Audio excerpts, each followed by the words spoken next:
Hello, everybody, and welcome to McKeon Park. We're back at home on the Hyannis Harbor Hawks. No? Oh.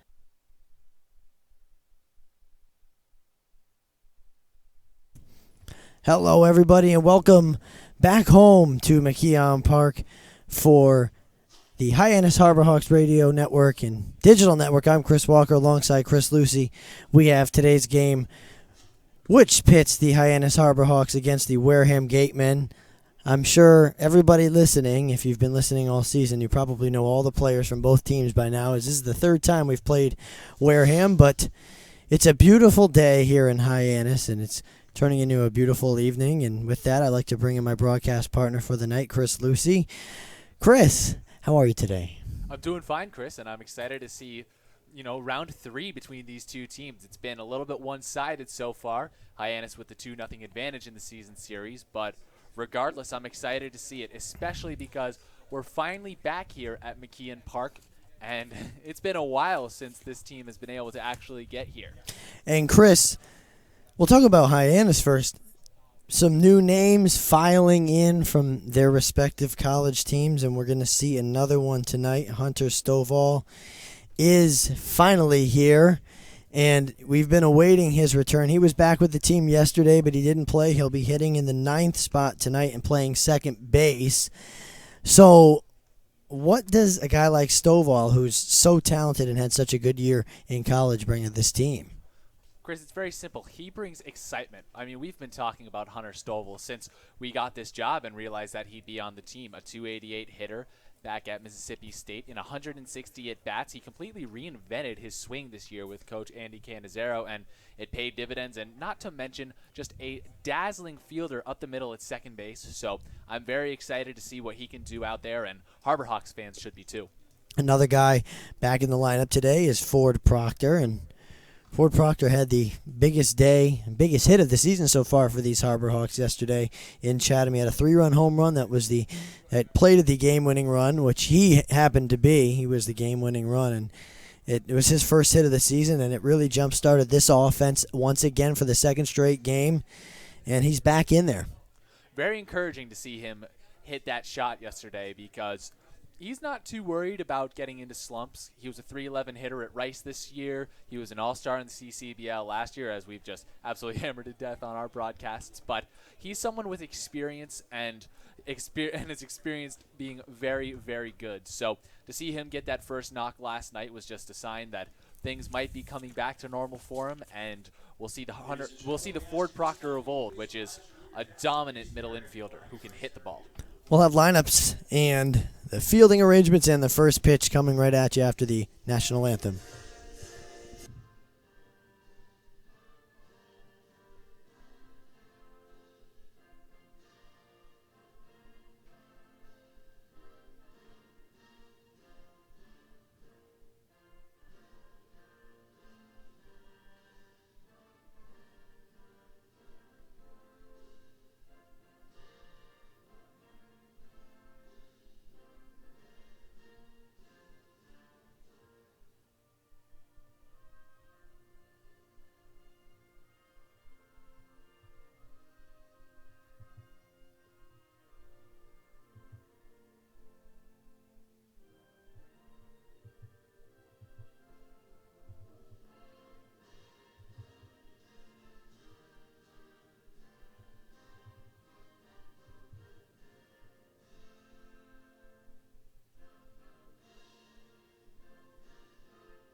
Welcome back inside the broadcast booth. We're finally back inside here.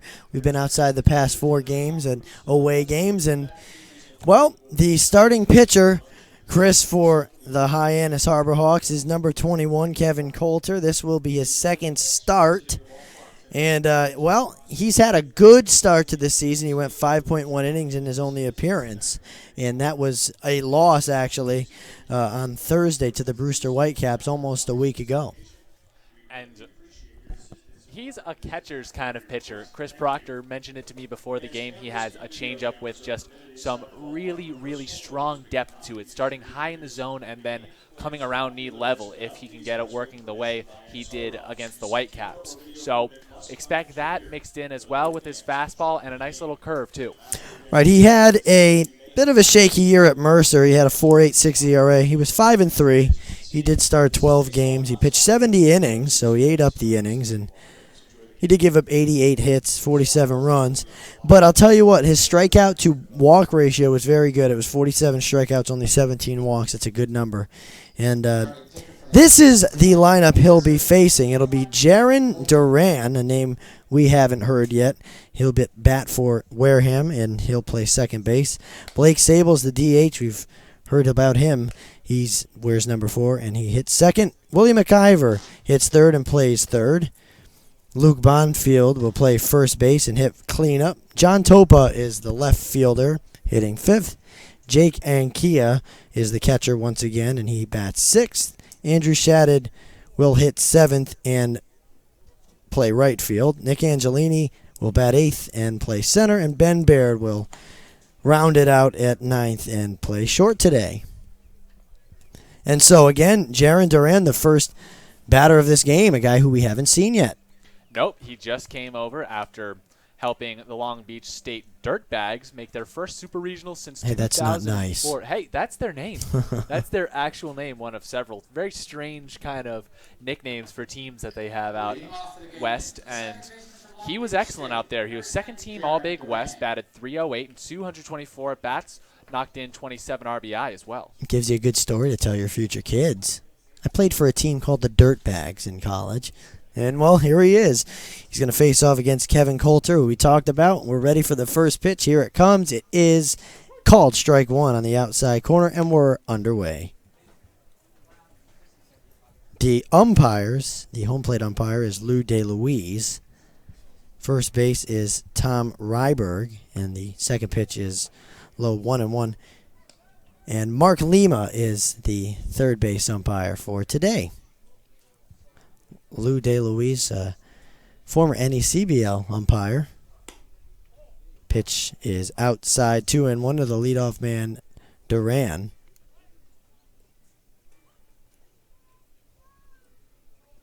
How about this day today, Chris, though, in Hyannis? Beautiful weather. As the 2-1 is hit into shallow left. Reese Hampton, the left fielder today, will make the play for the first out, and that's how we start our game today. That's better for Wareham. The designated hitter from USC. Brings up Blake Sable, the DH. Hampton moving over. It's strange to hear him in left, but that's because it's Jake Mangum in center field today. A couple of pieces moving around the lineup today. First pitch to Sable is low for a ball. But I'll just finish the fielding arrangement real quick. Hampton, Mangum, and Newstrom left to right in the outfield. In the infield, it's Donovan, Proctor, Hunter Stovall at second, Brant Stallings at first. Pitch number 2 is called strike 1. It's 1-1. And Dom DiCaprio back behind the dish today, giving Chris Proctor, who had a big day yesterday, 3 for 3 and a run scored and a run batted in. He gets the day off. This one misses outside. It's 2-1.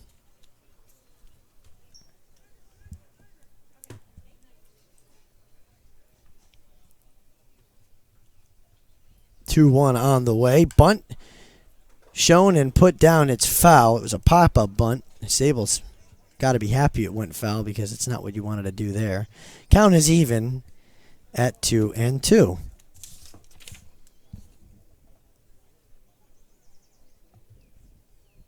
So Sable goes to University of Southern California. 6'4", 205 sophomore. We've seen a lot of him so far this season. The 2-2 is fouled off. Third base side out of play. And we'll do it again. The Harbor Hawks today have their home white jerseys. It's good to see them again with the orange trim on the arm sleeves.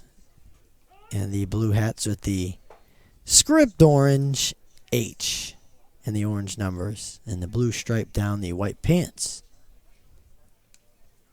This one is hit out into right field.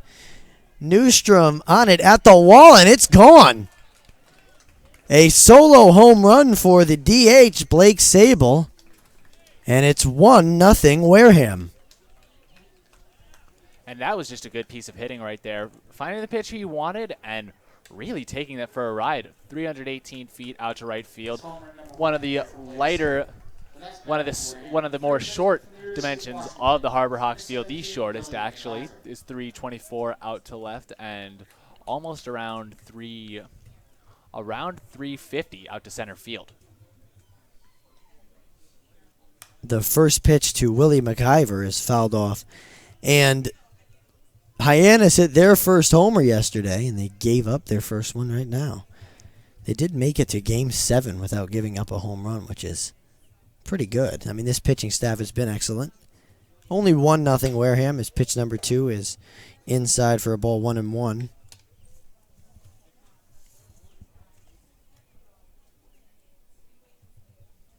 McIver, a junior at Washington.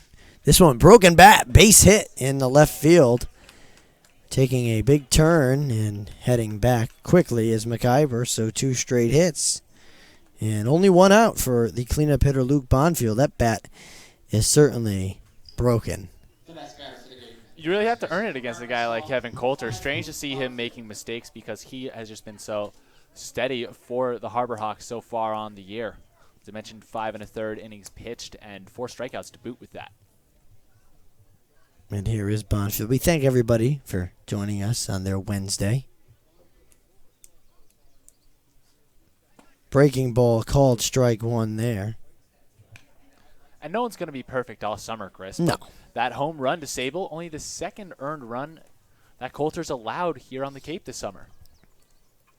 And that's in 5 2/3 innings pitched, so. If it's the only long ball you've allowed all season so far, that's great. Here's a single up the middle for Bonfield, and some very early trouble here as Wareham has 2 on and only 1 out. Already the home run in the inning. 3 straight hits allowed by Coulter. And at this point, you got to be a little bit careful, and it might be an early start for this bullpen if this continues. It might be, and nothing but sweet revenge for Wareham. They've only been able to score a couple of runs in 2 games against the Harbor Hawks. Yeah, they only have 3 runs across, so. Well, now 4 with the home run, but Wareham is. This was circled right after last game. They're like, this is the game. We got to get them tonight. And they're getting to him right now. Here's John Topa. Pitch from Coulter is inside 1-0. Topa goes to UConn.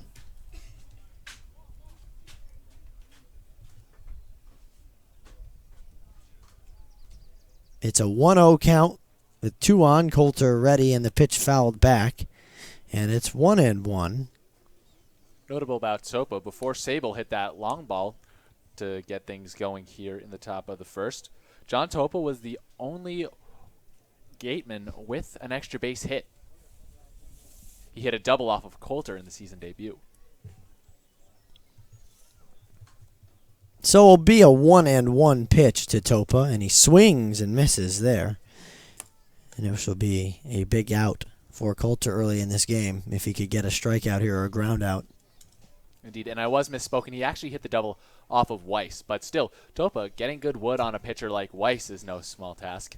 No, Weiss has been outstanding in his first 2 outings. Was outstanding last night as well for the Harbor Hawks in a win against Chatham. The 1-2 is high, and it's 2-2 to the 5-hitter Topa.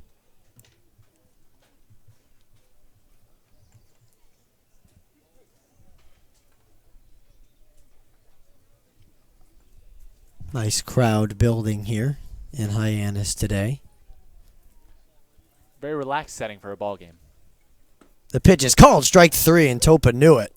He just started walking back to the dugout. Good breaking ball from Coulter, and there are 2 away for Jake Ankia, the catcher.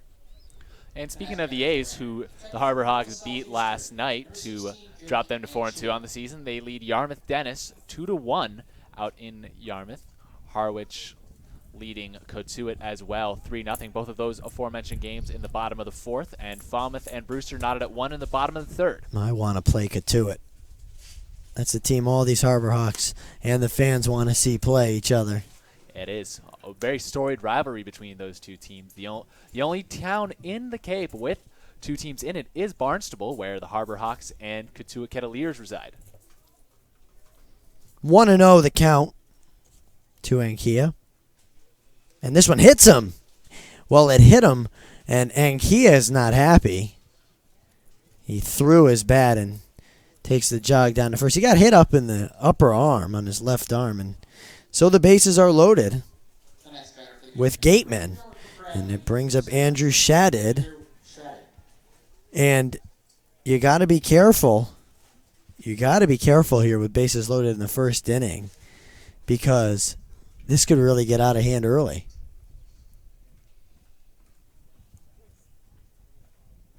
Big out here for the Harbor Hawks. This is a ground ball towards the middle, and stepping on first is Proctor. He makes another good play. Proctor's such a good infielder, and that's it. So the Harbor Hawks can consider themselves lucky as they loaded the bases with Gateman and only give up the one run on the solo home run by Blake Sable. It's 1-0 Wareham, and Hyannis coming to bat in the bottom of the first on the Harbor Hawks Digital Network.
Welcome back inside the booth at McKeon Park. Chris Walker and Chris Lucy bringing it to you live. Harbor Hawks and Gatemen. The Gatemen lead 1-0 as we head to the bottom of the first inning.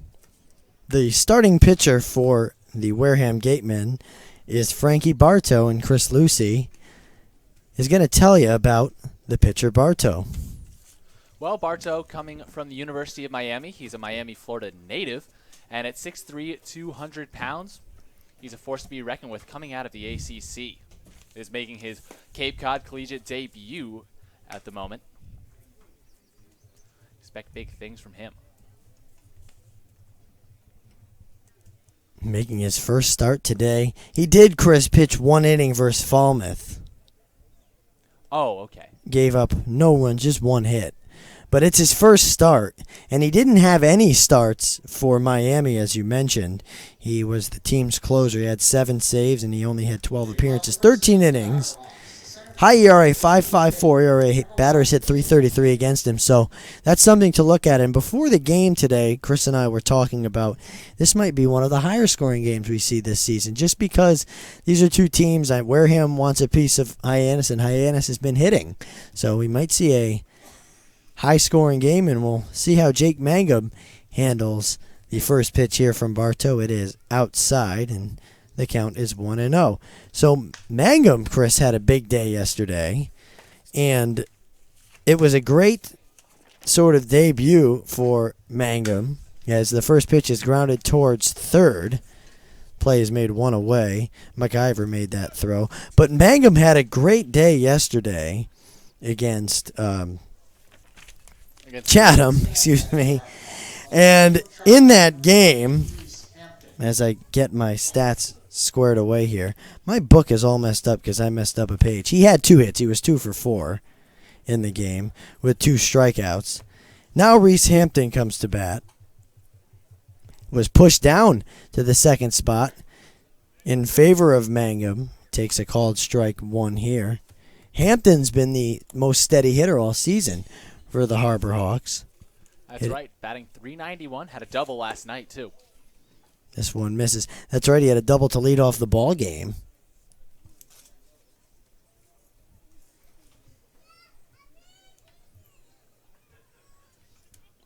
(1-1) the bunt shown, and Lou DeLuise says Hampton did go around, so it's 1-2.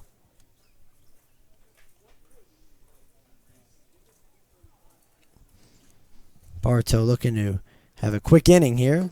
Pitch is low, 2-2.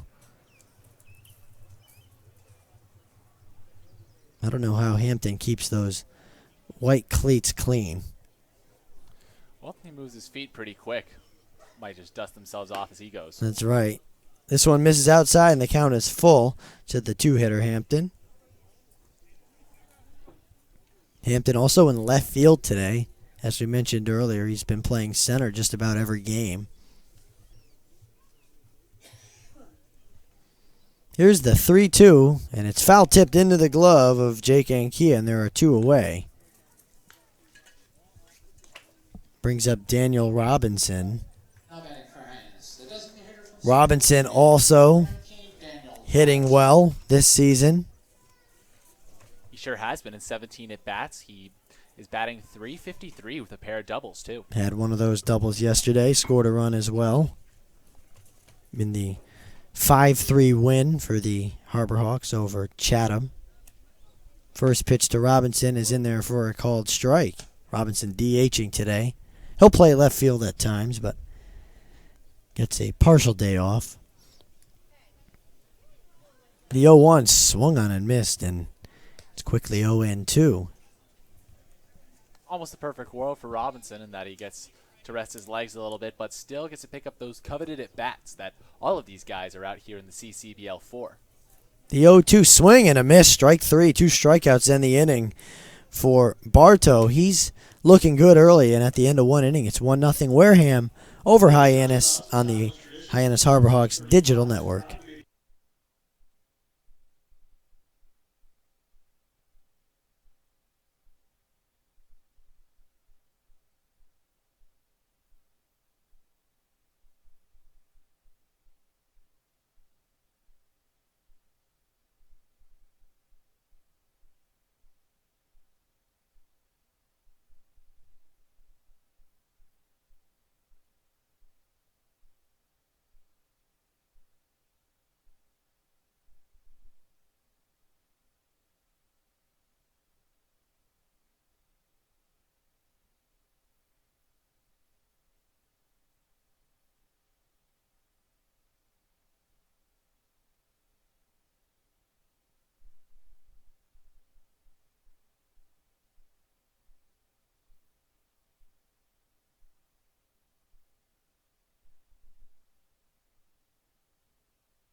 We're back on the Harbor Hawks digital network. Chris Lucy is going to tell you about Cape Cod Healthcare.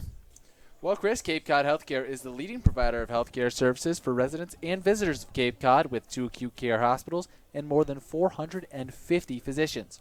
For more information, please visit capecodhealth.org. Cape Cod Healthcare, expert physicians, quality hospitals, superior care. Thank you, Chris. Nick Angelini just hit a ball to center field that was caught by Jake Mangum. And there is one pitch, one out here in the second inning. Ben Baird will be up next. Baird not initially in the lineup, but does get in there. Had a few last-minute changes thrown on us, mainly in that bottom 3 spots in the lineup. First pitch is upstairs for a ball. Baird batting 154 on the young season. Only a pair of hits to his name so far. This one misses as well. It's 2-0. Baird, another Washington kid.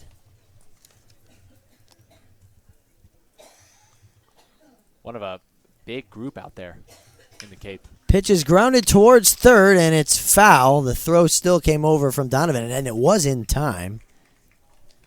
But they call it a foul ball. Call that confidence on Donovan's behalf.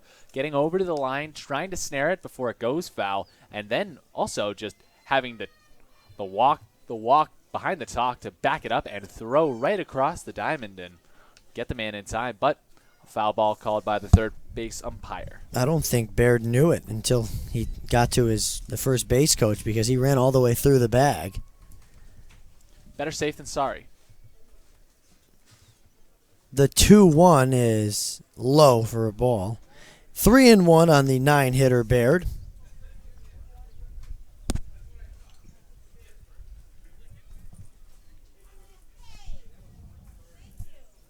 Three-one on the way. It's popped up to right. Newstrom under it makes the play, 2 outs. Good start to the inning for Coulter after the rocky one in the first. He really needed that just to be able to get his pitches down. And no, you make one mistake, it's not like you don't have your stuff with the home run. And as far as loading the bases is concerned, if you're able to get out of that, more power to you. The lineup turns over. Jaron Duran, the leadoff man, will take a ball outside to start his second at-bat in as many innings. He popped out to left back last inning.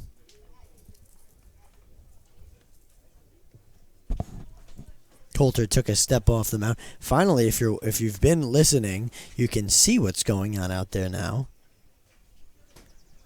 Pitch is a called strike 1. It makes things easier when you can actually watch the game. Absolutely. The 1-1 from Coulter is fouled off third base side. Out of play. The kids are on it. There are about 10 or 15 out there already. And that's just what comes with a good crowd. Very relaxed crowd at the moment.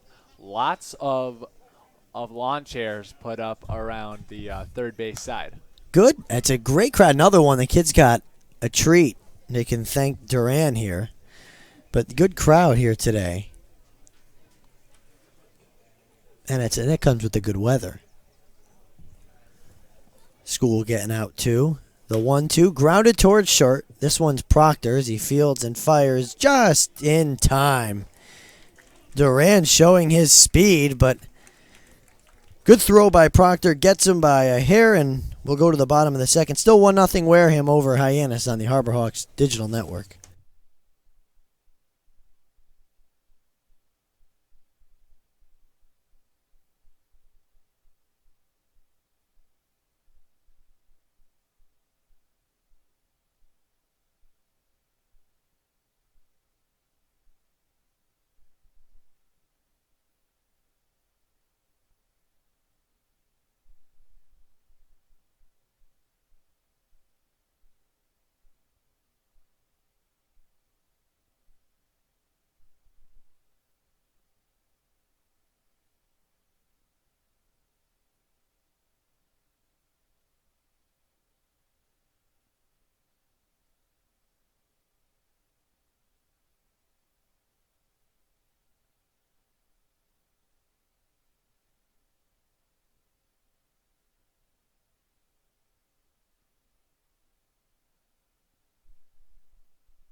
Welcome back inside the booth. Chris Walker, Chris Lucy on the Harbor Hawks Digital Network. The Harbor Hawks coming to back in the second.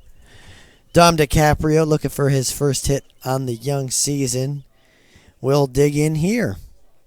He's 0 for his first 7. He goes to Rice.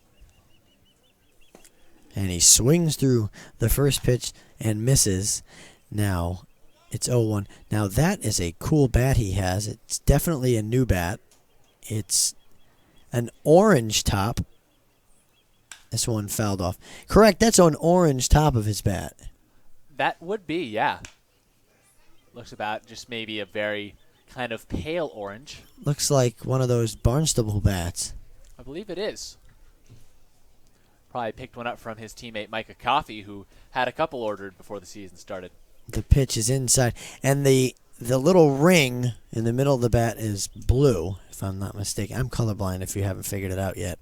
It's kind of black, I'd say, more so than blue. I would just have imagined because it's the Harbor Hawks colors, but Chris Lucy could tell you better than I could. It's 2-2 anyways.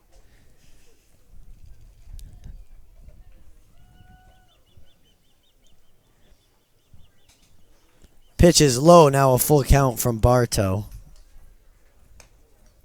But DiCaprio had a great year at Rice, 366 hitter. Top of his team in batting average. Still looking for number 1 here. The 3-2 swing and a miss, strike 3, and DiCaprio doesn't like that he swung through that one, and that's 3 straight strikeouts for Bartow, and there's 1 away in the second for Robert Newstrom. Well, DiCaprio's only played in 2 games coming into this contest, so he's still just trying to get his legs under him this season. And you have to imagine when you have such a successful track record at school, he's not too concerned about when the hits will start coming, just as his Rice teammate Ford Proctor got off to a rough start and then hit that big shot last night to stake the Harbor Hawks to a lead against the A's. So here's Newstrom. He takes a called strike 1. Newstrom hitting 286. He's 4 for 14. Good start for his season.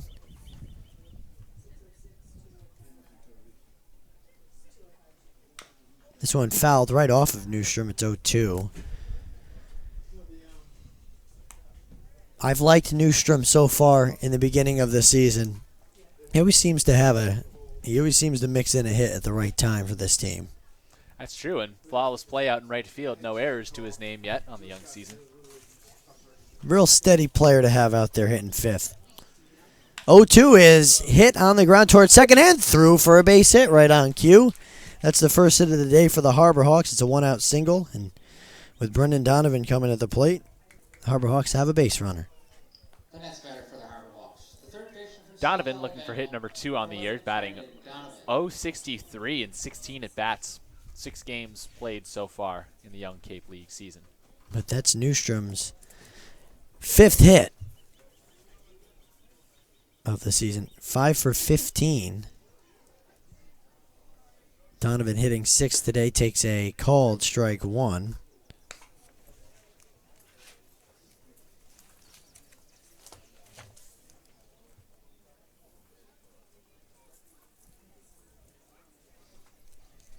.333 is the average now for Newstrom, just like that. And that's not 2 for 3. No, sir. We're starting to get a little bit more into the season, so as the at-bat totals get up, we have a more firm idea of what we're getting at the plate. This one fouled off behind home plate by Donovan out of play, and it's 0-2. And I meant 1 for 3, not 2 for 3. Which would have been 666, which would be crazy. Especially at this point in the season. The pitch is low. And I believe Ankia thought that was going to be strike 3. He got up really quickly and kind of looked back at the home plate umpire, but it's 1-2. Bartow from the stretch. The pitch is grounded right back at him. Throws on to second for 1 on the first. It's a double play. 1-6-3. And that's 1-2-3. Go the Harbor Hawks. here in the second. Wareham leads 1-0, still after 2 on the Harbor Hawks digital network.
We're back on the Harbor Hawks digital network. Chris Walker and Chris Lucy.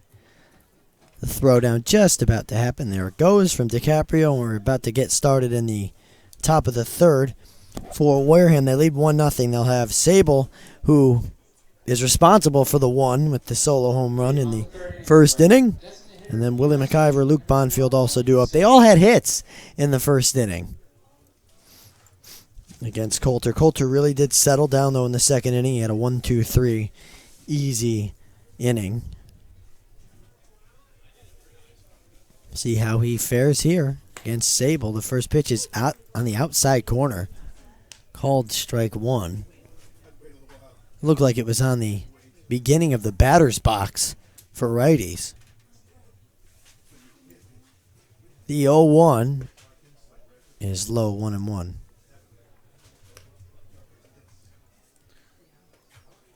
Sable just waiting on a breaking pitch. I believe it was possibly the changeup he got a hold of.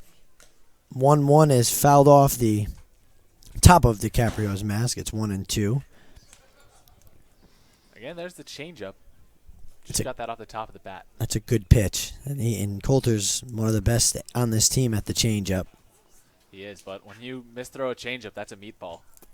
1-2 is high and outside. So it's 2-2.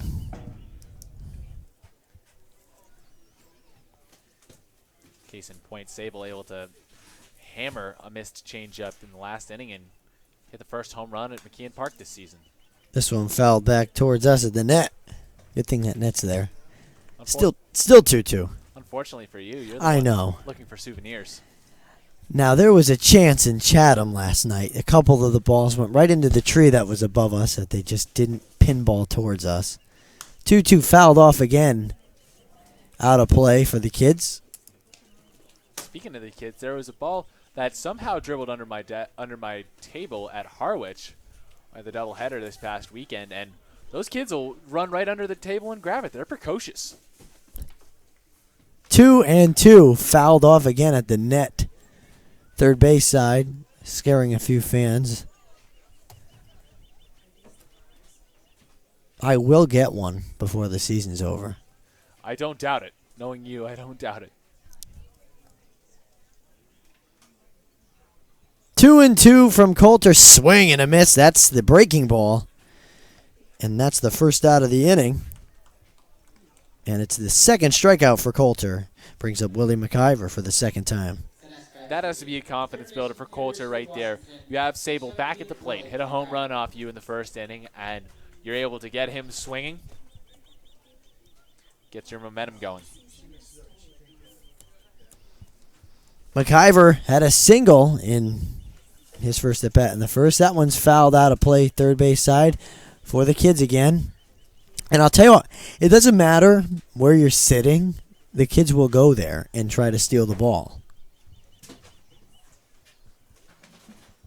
Major league atmosphere on the field, and in the stands, too. The pitch is called strike 2, outside corner. 0-2 on McIver. And school's just about over, or is over for some people, so and we'll start seeing more people here at these games, even though it's a good crowd tonight. The 0-2 is outside, 1-2. Barnstable High School, as our intern friend Julian mentioned, will be getting out tomorrow for good. Tomorrow being the last day of school, so that'll be great. Pitch is low and away. And the count even at 2-2. With high school getting out, we should see more young faces in the crowd. Maybe a little bit older than the young faces we've seen already. 2-2 grounded foul, third base side, towards the Harbor Hawks bullpen area.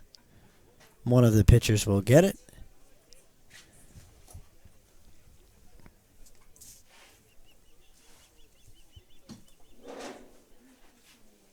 It looked like Brooks Crawford that got that ball. Yep, souvenir for the big righty out of Clemson. So it'll be a 2-2 to McIver. Coulter deals, it's upstairs, full count.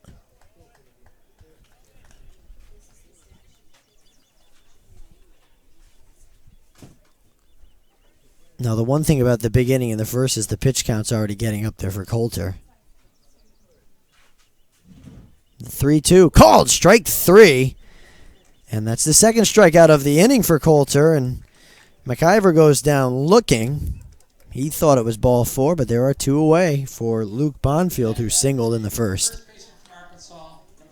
And count that as 3 strikeouts for Coulter ever since he let up that big home run in the first. Settling in nicely and getting better command of his stuff as the night goes on. You get worried when you see, as this one's fouled off behind home plate out of play 0-1. You get worried if you see a big inning in the first like that, and you start to think, well, this might be a long day, but Coulter went back to the dugout, and he's retired the last 5 batters. This one misses outside 1-1. Gives you some confidence, though, when you know you have relievers in the bullpen that can go long distances, like guys like Nick Sandlin. That's called strike 2. We'd expect to see him tonight. He's had a couple of days off. He went 5 innings against Harwich in Game 2 of the doubleheader. Obviously didn't allow a run because that game ended 0-0. The 1-2, swing and a miss, strike 3. And the Gatemen go down in order by way of the strikeout. That's 4 strikeouts for Coulter, and we head to the bottom of the third. It's 1-0 Wareham over Hyannis on the Harbor Hawks Digital Network.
Welcome back inside the booth. Chris Walker, Chris Lucy bringing it to you live from McKeon Park.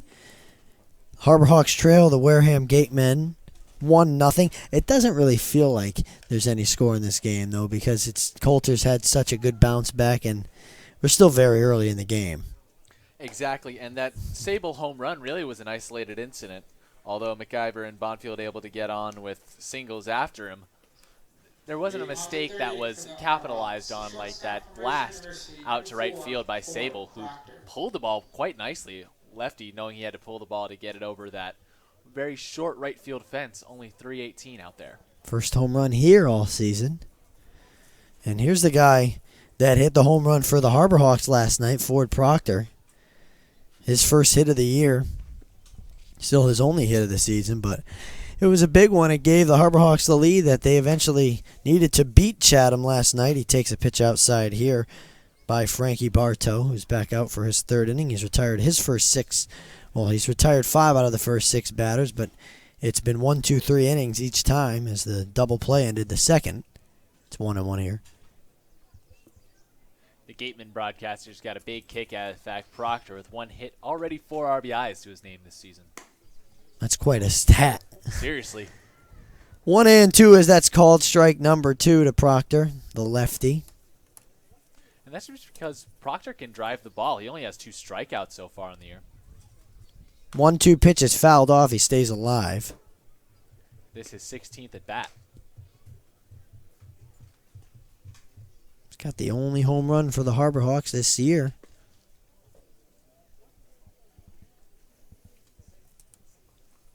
The 1-2 from Bartow is a breaking ball, and it's hit into center field for a base hit.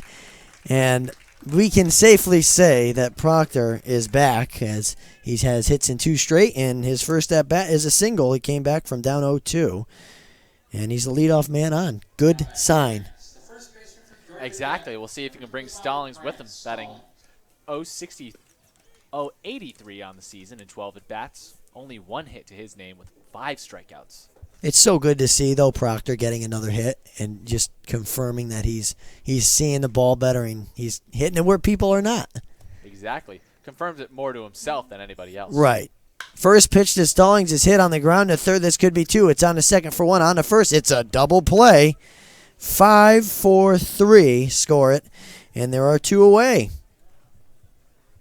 Brings up Hunter Stovall for the first time this season, and this has been a long-awaited debut for Chris and I up here.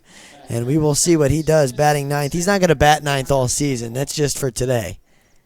Exactly. Expect him up the middle all season, though.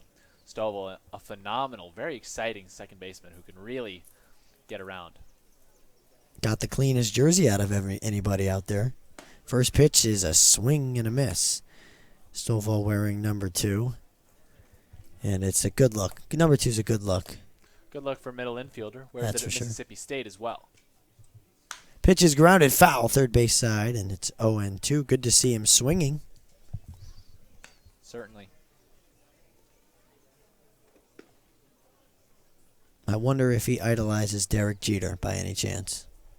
He says, down 1-2-3. Uncharacteristically, again, go the Harbor Hawks. They had a hit, but it was a double play after that by Stallings. We go to the 4th. 1-0 Wareham on the Harbor Hawks digital network.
Welcome back inside the broadcast booth. I'm Chris Walker alongside Chris Lucy on a beautiful, and I mean beautiful, Wednesday evening here in Hyannis. The shadows are starting to creep into the outfield. They've got left field pretty much engulfed.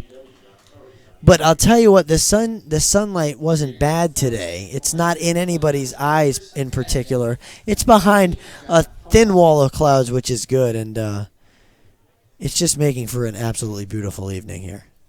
Beautiful evening of baseball all around Cape Cod. Several games going on tonight, and this one an absolute gem. one of the most comfortable afternoons and days in general. Here's a bunt laid down by Topa. Grabbing it and throwing it on the first in time is the pitcher Coulter, and there is quickly one away. But as we were saying, during the day it was a perfect temperature, middle 70s, and it was sunny, and it really hasn't cooled off that much. It will later, but this is June 21st, the first day of summer, which is my favorite day of the year, besides my birthday, which is in 7 days. But you got to love it when the sun goes down late. This is my favorite time of year. Here's Jake Ankia, takes one upstairs 1-0. He was hit by a pitch in the first. Forced out at second base to end that inning. The pitch is lined right back up the middle and through for a single. That's another broken bat.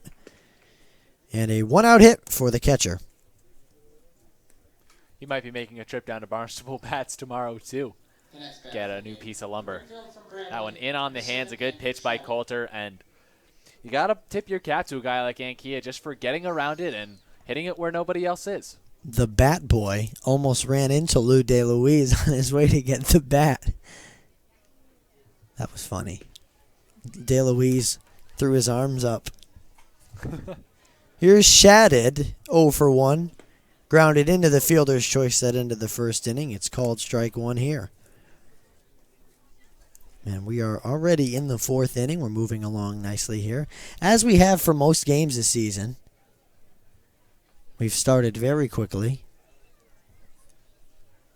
Throw over to first. The crowd, you could probably start to hear a little better. They're starting to talk a little bit more here. Still a very relaxed atmosphere, though. Yep, a little bit more chatter going around as three pitchers from the Harbor Hawks bullpen have come out into the crowd to solicit a few donations here and there. One of them is definitely Christian Tripp with that long blonde hair. Yep. He probably won't pitch today. No, he's taken his fair share of work over the last couple of days, to say the least. Couple of saves and a gutsy effort last night to close out last night's 5-3 win in Chatham. It's an 0-1 count to Shattered. The pitch is grounded foul towards the Harbor Hawks dugout, and it's 0-2.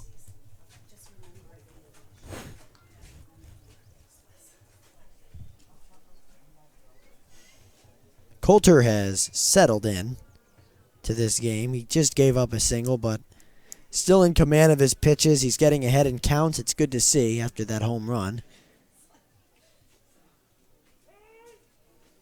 Time called, I would assume, by Shattered. And Ankia took a lead off first. He looked like he was ready to go on the pitch. Looked like it, the catcher trying to get some stealing going. Leaning heavily, and he just takes the lead. The pitch is called. Strike three, outside corner.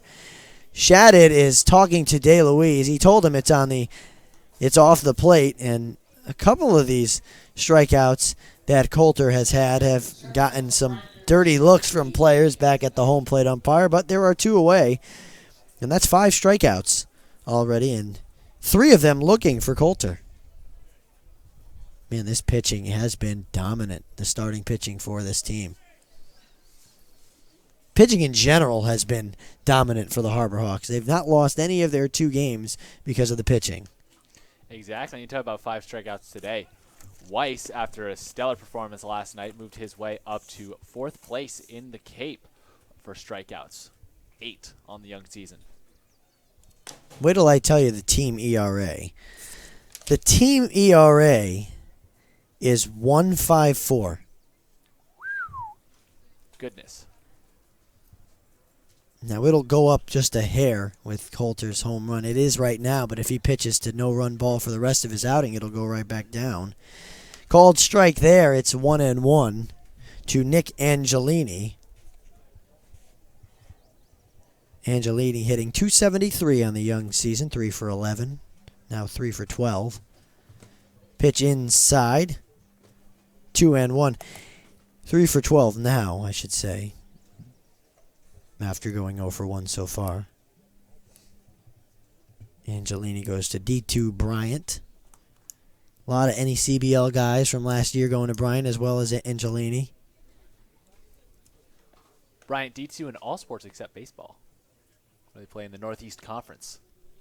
Still get a lot of talented guys. Seriously. Here's one of them. The 2-1 fouled off at the net, and it is 2-2.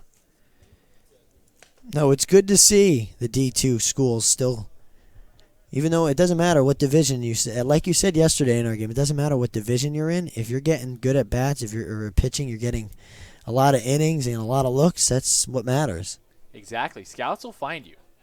The 2-2 fouled off again to stay alive for Angelini.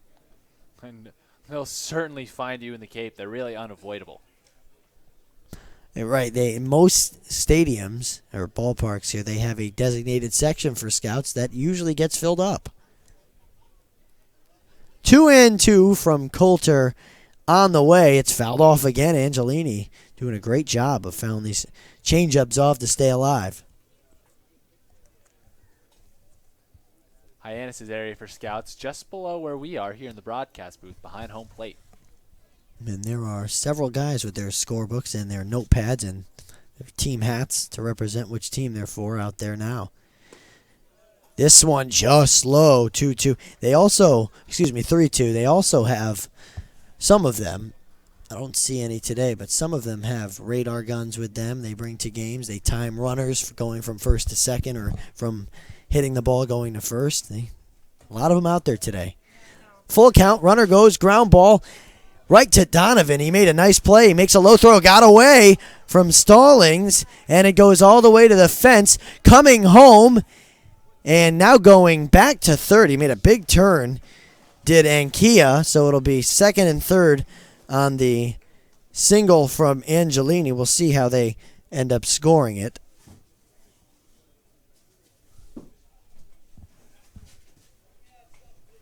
And it will bring up Ben Baird. We'll get the official ruling on the play in a moment.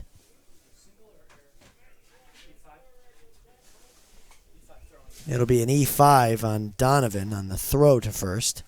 So take the single away from Angelini. The only thing that matters there is that he goes 0 for 2 instead of 1 for 2. Second and third, 2 outs for Baird.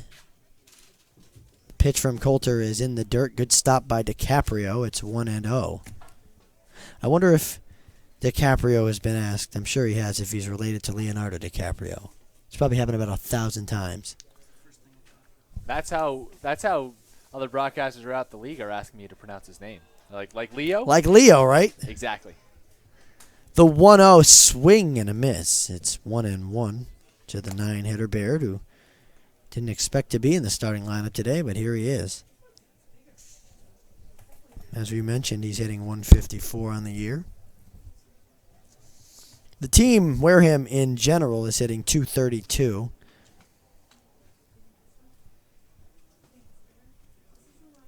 The 1-1 from Coulter is low and away, 2-1. Now, Hyannis, their average is lower. It's 227, but just 2 days ago it was 177. So they've raised it 50 points. Wareham helping with that after a 6-2 win down in Wareham a few days ago. They'll certainly take it at 227 right now. Here's the 2-1. It's on the outside corner, and it's 2-2. But there's a number we'll get to in the bottom half of this inning that's really, really staggering, and it involves men on base for the Harbor Hawks. We'll keep it a surprise for now. 2-2 from Coulter. Grounded towards Proctor at short. Fields fires in time. And no further damage as no run score on 1 hit, 1 error, 2 left on. We'll go to the bottom of the fourth. 1-0 Wareham on the Harbor Hawks Digital Network.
And we're back on the Harbor Hawks Digital Network.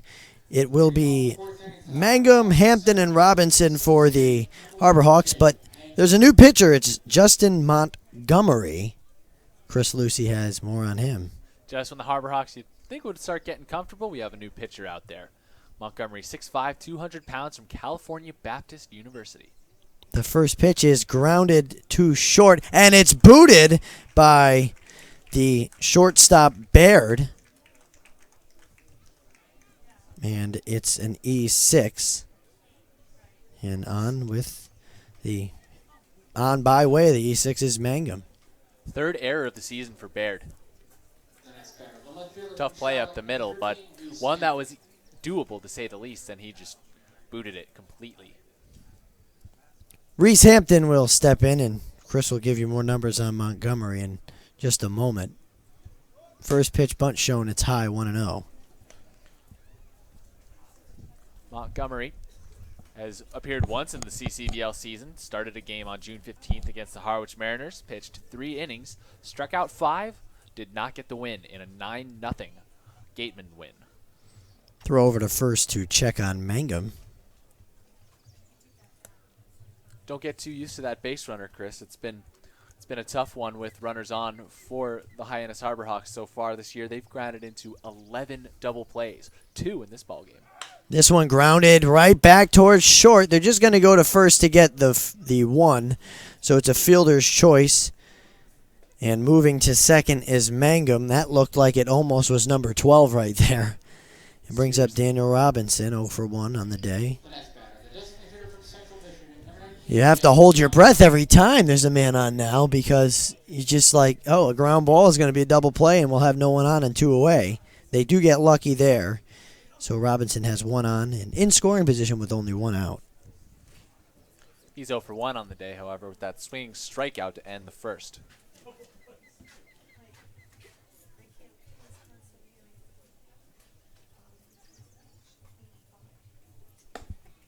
First pitch is a ball away, 1-0. It smells like popcorn now. It's making me hungry. Yeah, and our friends down the right field line were just waving at us. A few birds perched on top of a foul pole. Osprey, to be exact. This one high, 2-0 to Robinson. Those 2 birds of prey keeping watch over the field as the Harbor Hawks were away for a while. Hadn't played a home game since June 15th, a full 6 days. The 2-0 is popped up to shallow left. Over is Baird, makes the play, and there are 2 away. He went out into shallow left field to make that play, making up for the error. Brings up Dom DiCaprio. 0 for 8 to start his Harbor Hawks tenure, seeing if he can get his first hit. They could use one here. It would tie the game if it's deep enough.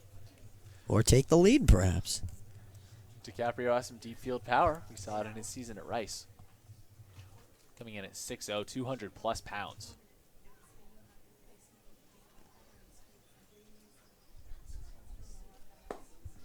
First pitch misses. It's a ball, 1-0.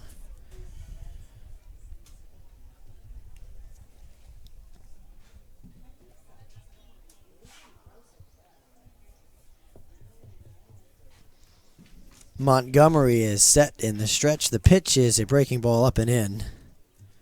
And it's 2-0.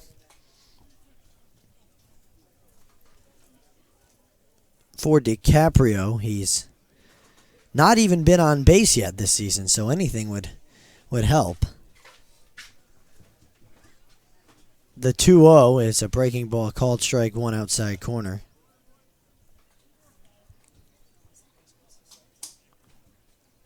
Montgomery with a good offering of pitches. Several different throws he can select from. Stepping off is Montgomery. He's working a bit slower than Bartow did. The 2-1 popped up, foul, but in play and making the catch is Ankia to end the inning. So the leadoff man got on Mangum by the error, But the next three men are retired, and at the end of 4, it's 1-0 Wareham over Hyannis on the Harbor Hawks Digital Network.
Welcome back onto the Harbor Hawks Digital Network. Chris Walker with you. Chris Lucy will rejoin us in just a moment.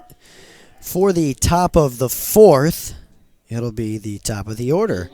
For the Wareham Gatemen, it'll be Duran, Sable, and McIver at least against Kevin Coulter. Coulter working in his 5th inning. He's only allowed the 1 run. It was a home run. Duran 0 for 2 today with a pop out and a ground out. And he takes a pitch for a ball. 1-0. Coulter ready again. The 1-0 is popped up foul. Still in play near Chris Proctor down the line in left field. But it is now 1-1 as Chris Lucy rejoins us. Howdy, everybody. 1-1 the count to the leadoff man, and the leadoff man in the inning. Now it's fouled back. 1-2 to Duran.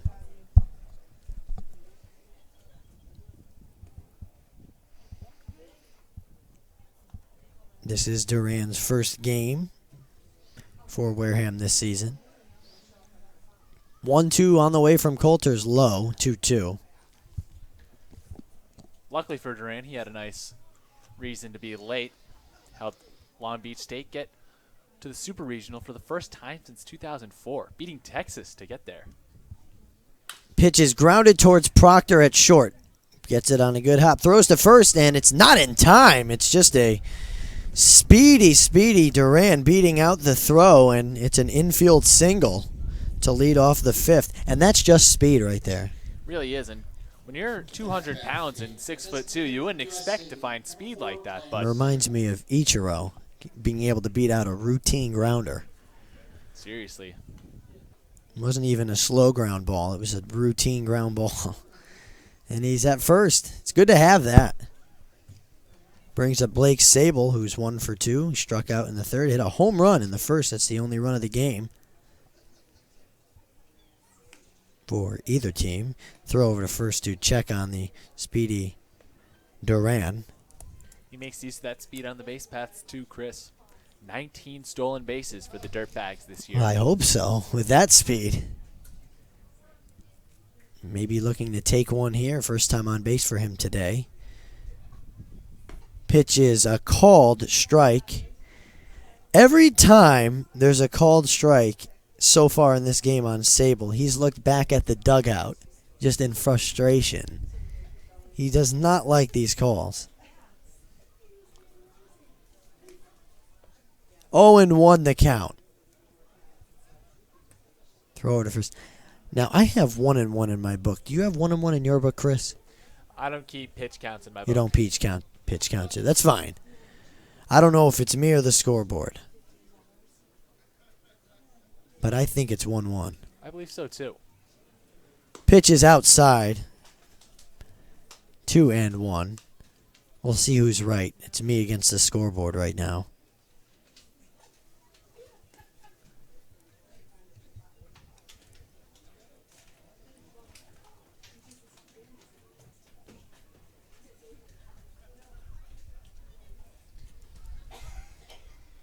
Pitch from Coulter is on the outside corner for strike 2. And it's 2-2.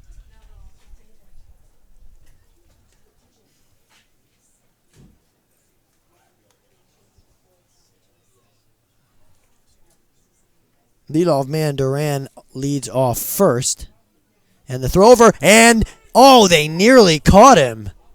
Duran was caught leaning towards second, and he just got back in time. Close. And again, that's when it helps to be 6'2". You get a few extra inches on your dive back to first base. That was a close play. Very close. Nice move by Coulter. Another throw over this time, getting back well in time, was Duran. Good to check on the speedy Duran. Do have to keep your mind on Sable, though. Had that big blast early on. Count 2-2 to him. The 2-2 is low and away, full count. And that's what having a guy like Duran does. It helps the second hitter because it takes your mind as a pitcher off of the hitter. That's why Duran played every day for Long Beach State this past season. Runner goes. The pitch swung on a miss. Strike 3. The throw over is not in time. So Sable strikes out for the second time. But Duran has a stolen base, and with one away, there's a man on second for Willie McIver. And you couldn't frame it any better for DiCaprio from behind home. He pops up immediately, throws a bullet down to Proctor, waiting at the bag to apply the tag. But by the time he applied the tag, Duran is already standing up on second base. It's just a speedy guy right there. Incendiary speed. McIver digs in here. Pitch is low in the dirt. He's 1 for 2 with a single and a strikeout looking.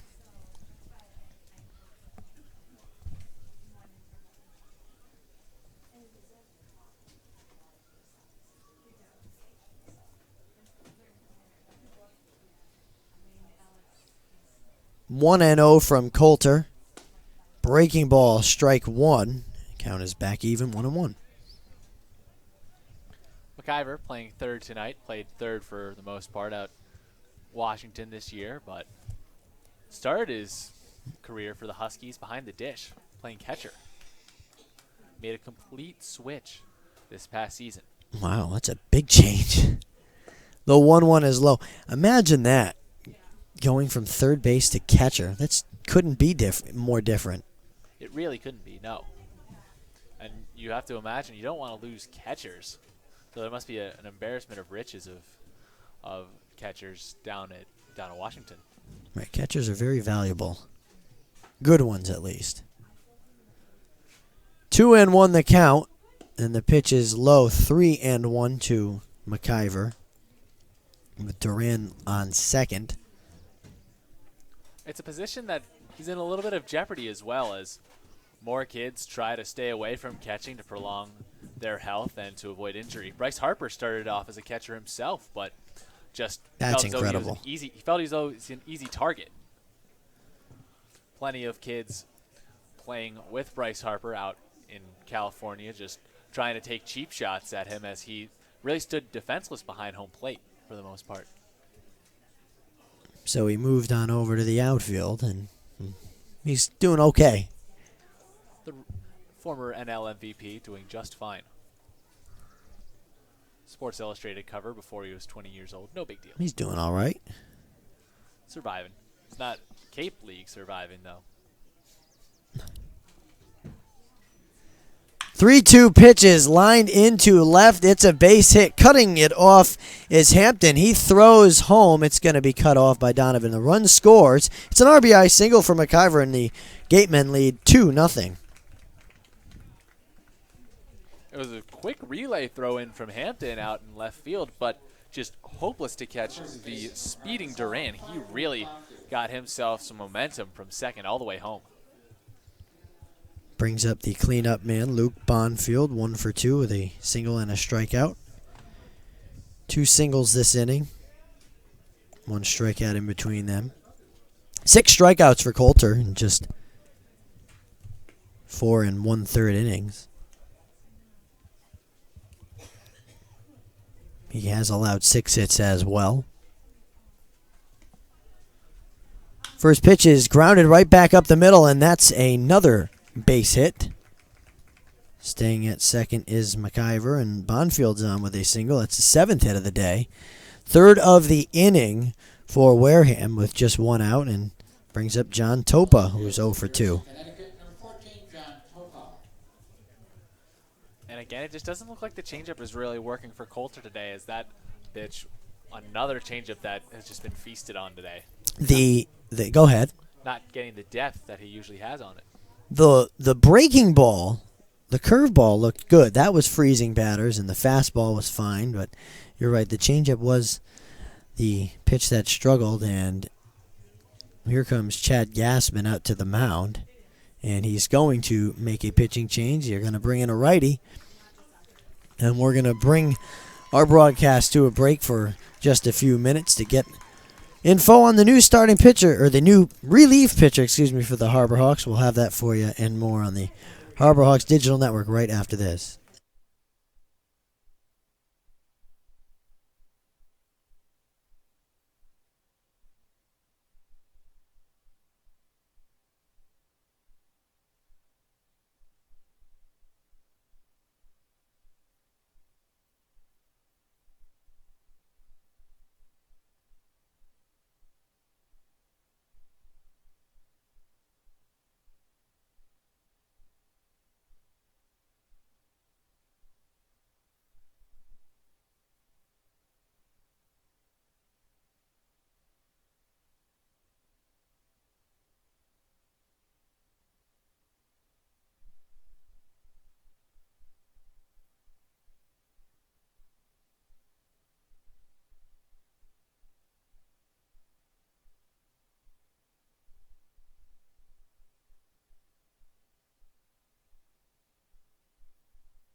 The new pitcher, I know you've been waiting, is Chad Green. That would be Connor Green. I'm talking about the Major League. See, I'm already in the majors. Chris. got to give these guys some time. Connor Green is the new pitcher. Well, I tried. Chris Lucy's going to tell you more about him before I mess up again. No worries. 6'4", 230-pound junior out of the University of Mississippi. He's appeared twice against Brewster and Harwich, to the tune of a 5.40 ERA in this Cave League season, and 1 2/3 innings pitched, 3 strikeouts to his name. The final line on Coulter. Thank you, Chris. You had to give me a second to catch my breath again. But Coulter went 4 1/3, 7 hits, 2 runs, both earned, 6 strikeouts, no walks. Not a bad outing. He has 2 runners on base that are his responsibility, so the earned run total can go up to at least 4 at the most, and John Topa will dig in now. 0 for 2, as I mentioned earlier. 3 hits already in the inning for the Gatemen.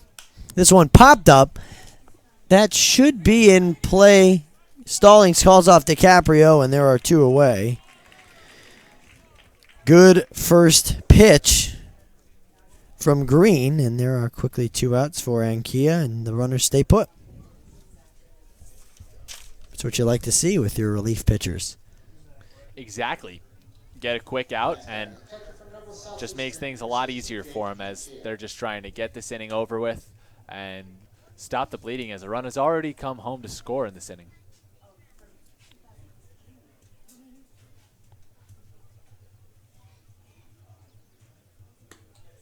First pitch is a ball to Ankia. He is 1 for 1. He was hit with a pitch in the first and singled in the fourth.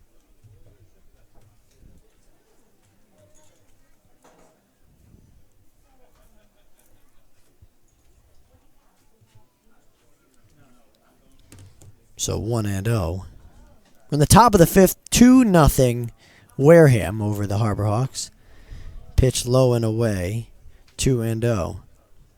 Ankia, a native of Miami Lakes, Florida, although he's a self-confessed Red Sox fan. And wonder if anyone's told him he's playing on the same field that Jackie Bradley Jr. played his summer ball on. Jackie Bradley Jr., former player for the then Hyannis Mets. The 2-0 is in the dirt. Going to third is McIver. And it's 3-0.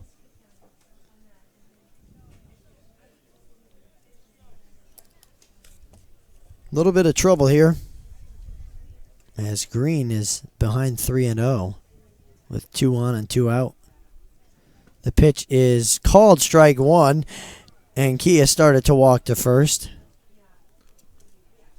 Can't blame him when you get a delayed call like that. Also, it was a close one. Couple of come-ons from the dugout of Wareham. The 3-1 from Green is hit into right field, chasing back Newstrom, and it is gone. A 3-run home run for Jake Ankia, and just like that, it is 5-0 Wareham. Well, there's that home run power that everybody saw at Nova Southeastern University this year. Ankia, 17 long balls out there, and there's another one. 4 runs in this inning for Wareham, and they are having their day today as Andrew Shattuck will step up 0 for 2. So the final line now is 4 1/3 for Coulter and 4 earned runs. Pitch outside 1-0, and the 1 run, which is Ankia, is charged to Green.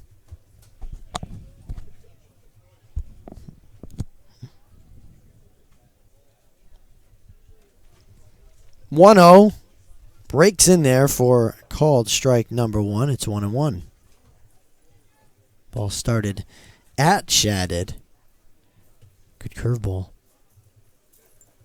1-1 from Green is low and away, 2-1. And this takes the pressure off a little bit, although you don't like to give up the big one. Nobody on base. Now everybody can exhale and get this over with. 2-1 is in the dirt, 3-1. The control for Green is not there yet.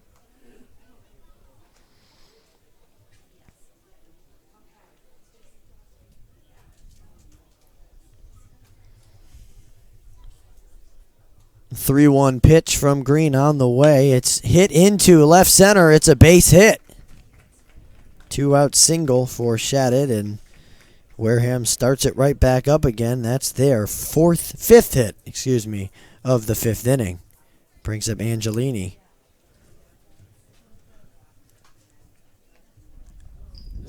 All the runs crossing the plate in this inning with 2 outs. Painful statistic for the Harbor Hawks as they're oh so close to finishing off the inning, but just can't keep the big one away. First pitch is a ball. The throw to second is not in time. Stolen base for Shattuck. Second stolen base of the inning for Wareham. And then the count is 1-0 to the center fielder, Angelini, who's 0 for 2. Nifty play down at second base by Hunter Stovall, getting that one off a hop. The throw almost took out Connor Green. He had to duck very quickly to avoid taking one off the noggin from DiCaprio. 1-0 is called strike 1 on the inside corner. Angelini did not like the call.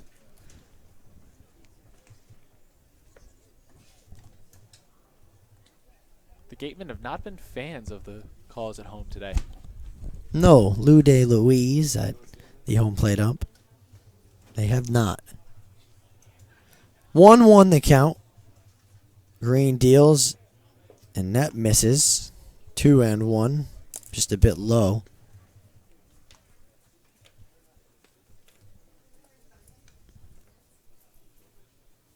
Two outs here in the top of the fifth. It's 5-0 Wareham. Pitches low 3-1. Command is definitely an issue right now for Connor Green. It's been getting groans from all around the Harbor Hawks Stadium. Lefty is up in the bullpen for Hyannis.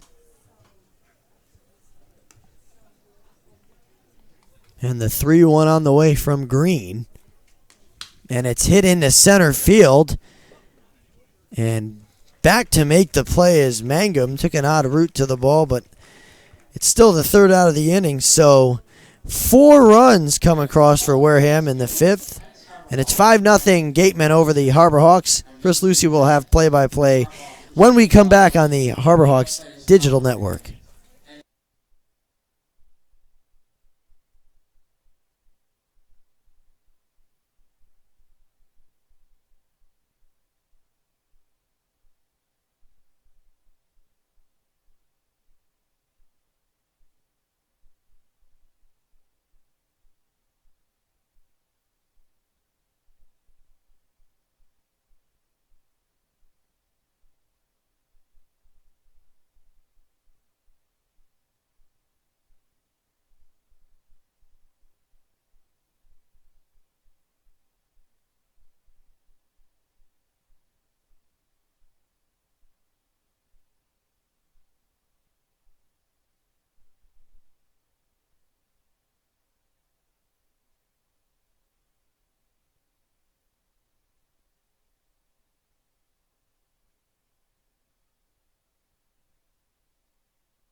Welcome back here on the Hyannis Harbor Hawks Digital Network. Chris Lucy coming to you from the broadcast booth. My play-by-play partner, Chris Walker, stepping out for a minute. It's 5-0 Wareham here.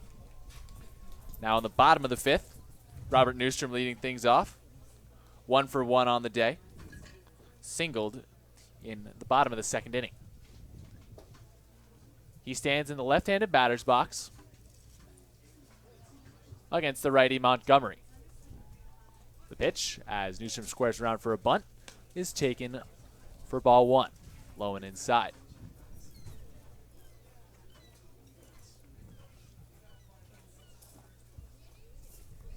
Sun is all but gone here in Hyannis, the 1-0. A strike low and away. Another fastball, 1-1 count. The shadows usually creeping over from left field have completely overtaken the field now. The 1-1. Flipped foul back into the netting behind home plate. Brings the count to 1-2. Lights starting to take effect here at McKeon Park. Nobody down here in the bottom of the fifth. Here's the 1-2. Cut on and miss, but it gets away from Anchia. And now he comes out in front of home plate, throws down to first, and gets Newstrom for the first out of the inning. That'll be a swinging K. 2-3. Those of you keeping score at home. 1 away down here at McKeon Park. Hyannis down 5-0 to the Gatemen after a 4-run top of the fifth.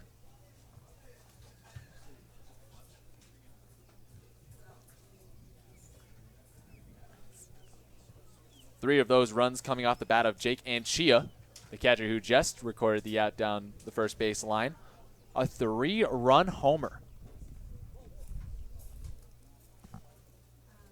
Brendan Donovan at the left side fouls off the first pitch down the third base line, out of play. 0-1 count.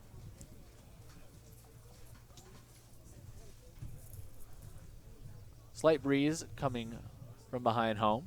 The 0-1. Hit on a line to right and through for a base hit.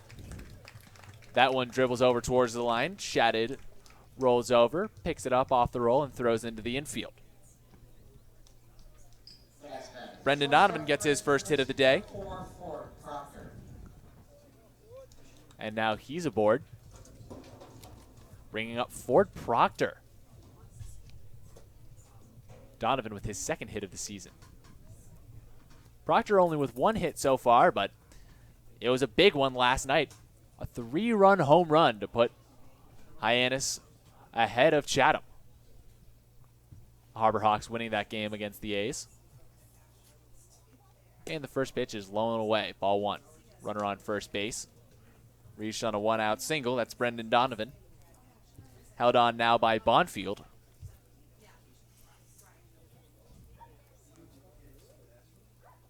And here's the 1-0. Slapped high in the air. Over in the left side of the infield. McIver and Baird discuss, but the two Washington teammates decide Baird should catch it. He gloves it for the second out of the inning. Ford Proctor is down. And now up comes Brant Stallings. Brant Stallings 0 for 1 on the day, grounded into a 6-4-3 double play to end the third. He stands at the right-hand side against the righty Montgomery. The pitch. Hit on the ground, right back to McIver, who forehands it and throws across the diamond for the final out of the inning. Brendan Donovan, the lone hit. Otherwise, the Harbor Hawks go down just 1, 2, 3, 4 batters faced in the inning by Montgomery. And that brings us to the top of the 6th. Ben Baird, Jaron Duran, and Blake Sable due up when we return here on the Hyannis Harbor Hawks Digital Network. Your hometown Harbor Hawks down 5-0 at McKeon Park. Keep it here.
Welcome back on the Hyannis Harbor Hawks Digital Network.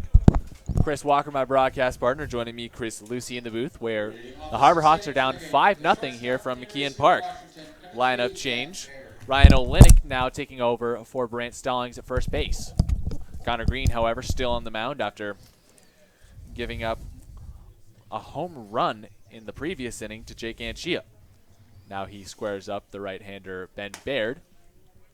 Deals a first pitch strike. The righty settling in. A 1 count. A little bit of sun just peeking over in right field. It's beautiful down in field side. Indeed. The 0-1. Breaking ball off the end of Baird's bat. 0-2 count. So apparently they were talking about there was a threat of thunderstorms around 7 o'clock. Well, that came and went, but there are some clouds out in the distance that kind of do look a little bit threatening, which is weird because you never would have imagined that anything would come today. Cape weather, Chris. If you love it or you don't love it, wait a minute. Could be completely different. The 0-2. High and outside. Count 1-2. Green. Getting off to a good start with the control in this inning. Losing track of that one, but control was the main issue for him as he let up that big 3-run home run and a pair of hits as well. The 1-2. Check swing. Did he go? Yes, he did. Lou DeLuise rings up the shortstop out of Washington for the first out of the inning. The next batter for Wareham. Second baseman for Long Beach State. That brings up Jaron Duran, the leadoff hitter, who's 1 for 3 on the day with a single and a stolen base. Scored a run last inning as well. Indeed. Flashing that speed of his. And an off-speed pitch from Green comes inside at knee level. And that 0-1. the single was a routine ground ball to short, and he beat it out. It was not a slow dribble. It was just a routine. What a speedster. The 0-1 outside. Count 1-1. He gets a little bit of a head start coming out of the left-handed batter's box, which I'm sure he takes advantage of. Connor Green, the righty, with his glove over his face. Kicks and deals. Strike 2, swinging. Little breaking pitch coming low and away, drawing a hack. 1-2 count. Working quickly after a long, belabored fifth. The 1-2 slapped foul. That one over the netting and out of play down the third base line. We'll do the 1-2 again.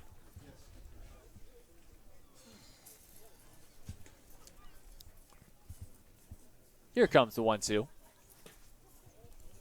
That one low and away. And you know, oh, go ahead, Chris. I didn't mean to cut you off, but Hyannis usually comes alive in the sixth. We'll see what they do in the bottom half here, but nothing doing again with the bat so far. It's 5-0 Wareham. The 2-2. Low and away. 3-2 count. Nobody on, one down. Hyannis down 5-0, as I mentioned, to the Gateman. In jeopardy of losing a 3-game win streak. The 3-2. Slap behind home, out of play. Out of the grasp of the outstretched hand of my broadcast partner. Still waiting for that souvenir. I figure maybe one time it'll find a hole.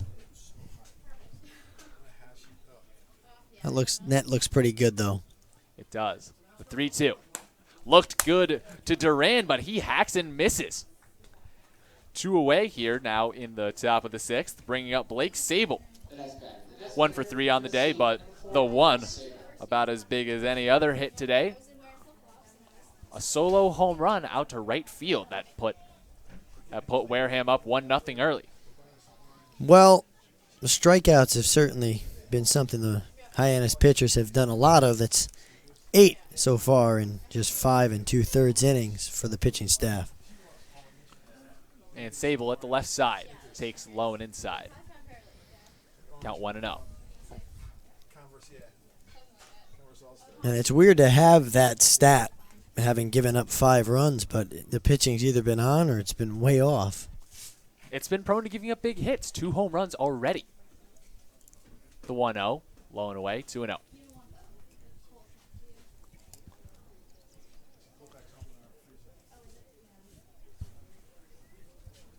Everybody playing straight away in the infield. The 2-0. That one, again low and away. Backhanded by DiCaprio behind home. Flip back out to the mound. 3-0 count. Green's control, again, a little bit of an issue. However, he's gotten 2 quick outs here in the top of the sixth, and the 3-0 is high in sight. Ball 4. Blake Sable, a free pass.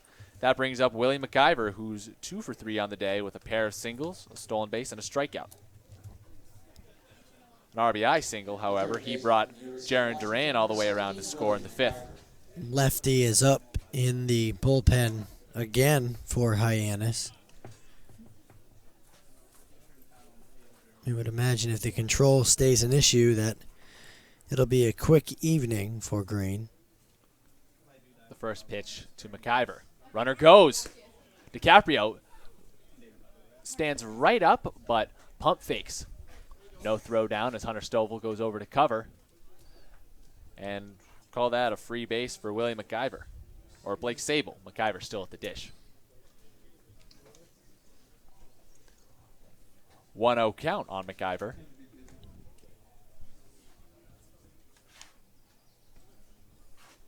Here it is, in the dirt. Sable stutter steps up the middle, but elects not to go down to third base. 2-0 count on McIver. McIver's 2 for 3 today, 2 singles, and a run scored. All Pac-12 honorable mention this year. Second most hits on the Washington Huskies this year. So he's no slouch. Pair of hits today as well. 2-0 count on him. Sable stutter stepping again up the middle, and a throw from Green dribbles out in the outfield as Sable was almost surely a dead duck up at second base, but it looks like he jammed a finger, sliding back in head first to the middle bag, and coaches and trainers coming out in the field to make sure he's all right. Everybody coming out to check on him, and it was hard to tell what happened going back to the base, but they had him dead to rights, and it was a low throw. Just a tough one from Green there. Not only struggling to put the ball where he wants it at the plate, but up the middle too. Stovall, however, getting his glove on it, keeping it from really getting out into territory where Jake Mangum would have to make a play to the ball. Proctor covering behind him, able just to gobble it up. Sable's upright on second base. Trainer for the Harbor Hawks now jogging back to the third base dugout, and everybody else returning to their positions too. Sable staying put out at second base. 2 down, he's the only runner. Gateman lead 5-0, and we play ball once again. McIver at the right-hand side of the dish. And the righty Green on the mound. Looks back the runner at second and deals. That one low and away. Count now 3-0.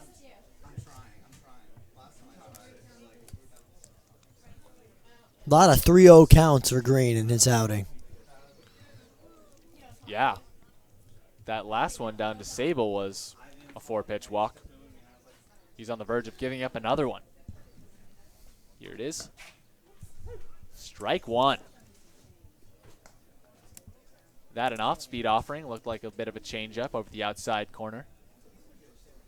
Count now 3-1. Hunter Stovall gesturing his glove towards second base where Sable leads. He's covering the bag. Jumping towards there now. Draws Connor Green off the rubber to give a look. Sable retreating. Golden light enveloping the tree line out in right field. It's now completely off the field. Very still as well out here. Just only a slight breeze coming in from left field. The 3-1 now. In the dirt, ball 4. Willie McIver tosses his bat down the first base line and takes a free pass to first. Second walk of the inning for Green, who got 2 quick outs to start things off, both by way of the K. Number 5, Luke Bonfield. And now here's Luke Bonfield.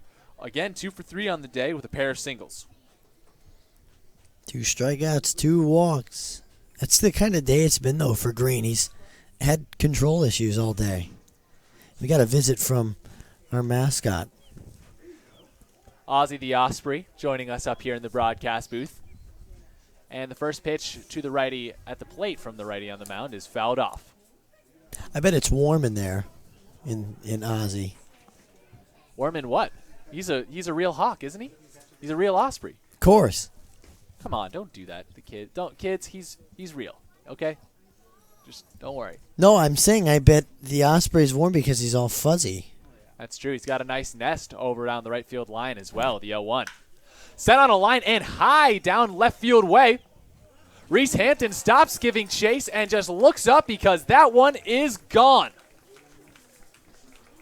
That a 3-run home run for Luke Bonfield. And now Wareham on top 8-0 here in the top of the 6th.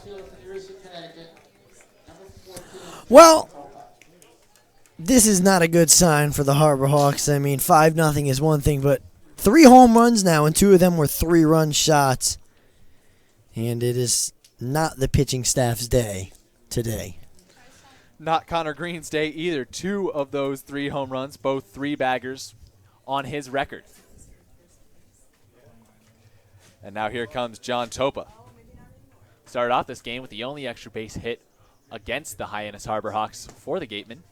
Takes the first pitch strike right down the heart of the plate. And Green with great stuff, but it's just not completely on point today as he just leaves a few breaking pitches hanging and They're driven both to right and left field. And the 0-1 is sent high in the air down center. Mangum ranging well over into right center to make the catch on the run. He has to outstretch a hand and stop himself from running into the fence. And that's your inning. A couple hard hit balls off of Green in this outing. We might not see him come the 7th inning. And the big one, a 3-run blast from Luke Bonfield here in the top of the 6th, staking Wareham out to an 8-0 lead. Nobody left on, and we head now to the bottom of the 6th. Hunter Stovall, Jake Mangum, and Reese Hampton due up the bottom and top of the order when we return on the Hyannis Harbor Hawks Digital Network.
Welcome back on the Hyannis Harbor Hawks Digital Network. It was a top of the 6th. The Harbor Hawks want to forget, down 8-0, a 3-run homer, putting them in that hole. But as Hunter Stovall leads things off, I'll have my broadcast partner lead things off for us here with a word from Chatham Bars Inn. Thank you, Chris. The Beach House Grill at Chatham Bars Inn Resort and Spa is the perfect spot for a seaside lunch or evening clam bake, a proud member of leading hotels of the world.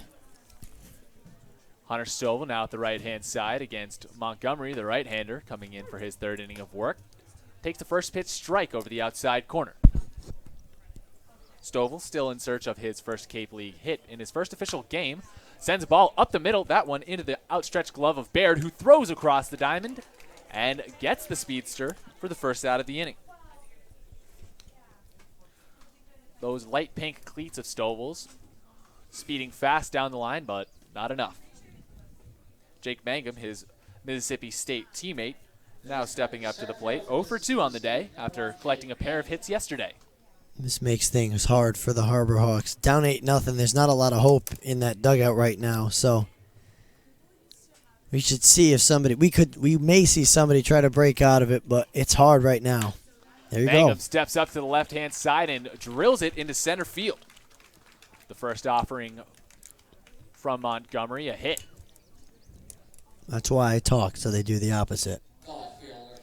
Hey, that's why we're here. Reese Hampton now coming up. Let's see if you can talk a little more, Chris. Hampton's 0 for 2. He steps up in the left-handed batter's box against the righty with a man on first base. That being Mangum, reached with a single.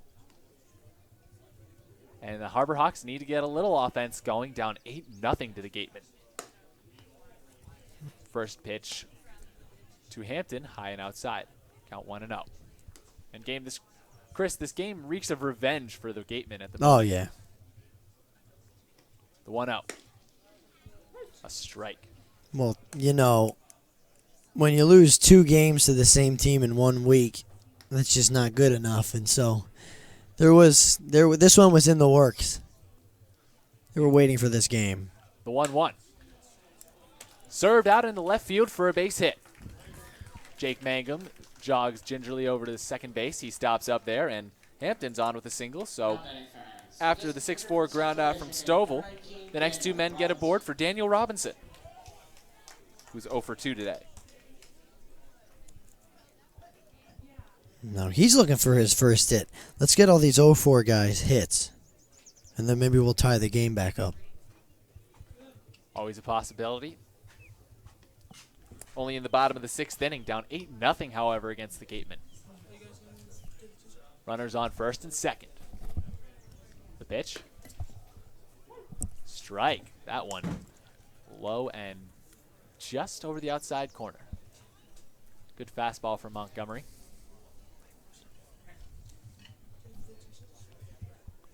Looks back the runner at second and deals. One that slapped out into center directly at Angelini, who ranges over to his right and fires as tagging up and moving to second. The third is Mangum. That puts runners on the corners. Reese Hampton on first base, Mangum now on third. And with 2 down, Dominic DiCaprio comes up 0 for 2 today, looking for his first hit of the season, and it would come in handy for the Harbor Hawks if it just so happened to come right here. I'd like to see a home run out of him to make this game relevant again, and he can certainly do it. No shortage of power with DiCaprio, and he's been taking some big swings, so I mean, one swing of the bat could make this a game again. However, it stands 8-0 Wareham here in the bottom of the 6th. Montgomery steps off the mound to look over at Reese Hampton, the speedy outfielder from Charlotte, taking a 2-step lead. Runner on third is Mangum. He's taking about a 2-step lead as well. And the first pitch is low and inside in the dirt to DiCaprio, who steps out of the right-handed batter's box to readjust his gloves. Montgomery, the righty, taking his time, comes to the set. Pitch. Another one. That one forcing DiCaprio to dance a little bit in the right-handed batter's box. Low and inside for ball 2. Second baseman Duran shaded over a little towards second, and the ball is hit right to him. He, however, gobbles it up and fires it down to first base for the final out of the inning. So runners on the corners for the Harbor Hawks, and nothing happens. They're both stranded, and now we head to the top of the 7th. Jake Anchia, Andrew Shadid, and Nick Angelini due up when we return on the Hyannis Harbor Hawks Digital Network. Stick around.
We're here at McKeon Park. Chris Walker, my broadcast partner. I'm Chris Lucy. Top of the 7th coming to you. Hyannis Harbor Hawks down 8-0 against the visiting Wareham Gatemen in Game 7 of Cape Cod Collegiate League action for the Harbor Hawks, and a new pitcher for Hyannis.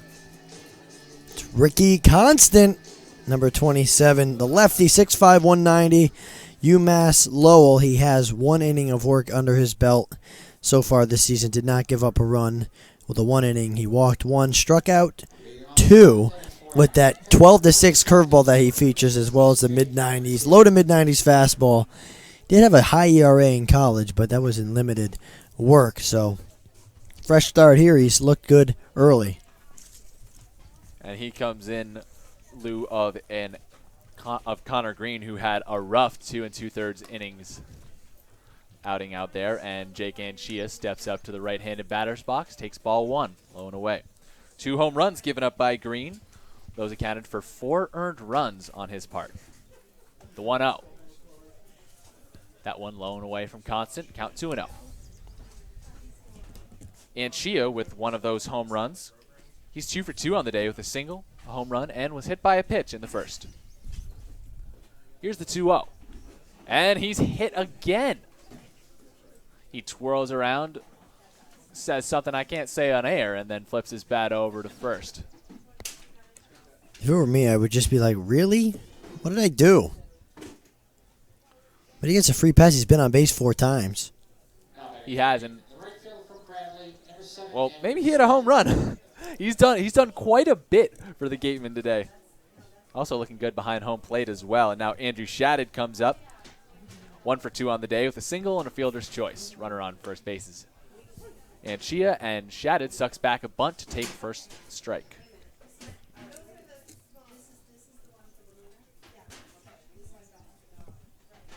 I don't know why you'd hit a guy for hitting a home run.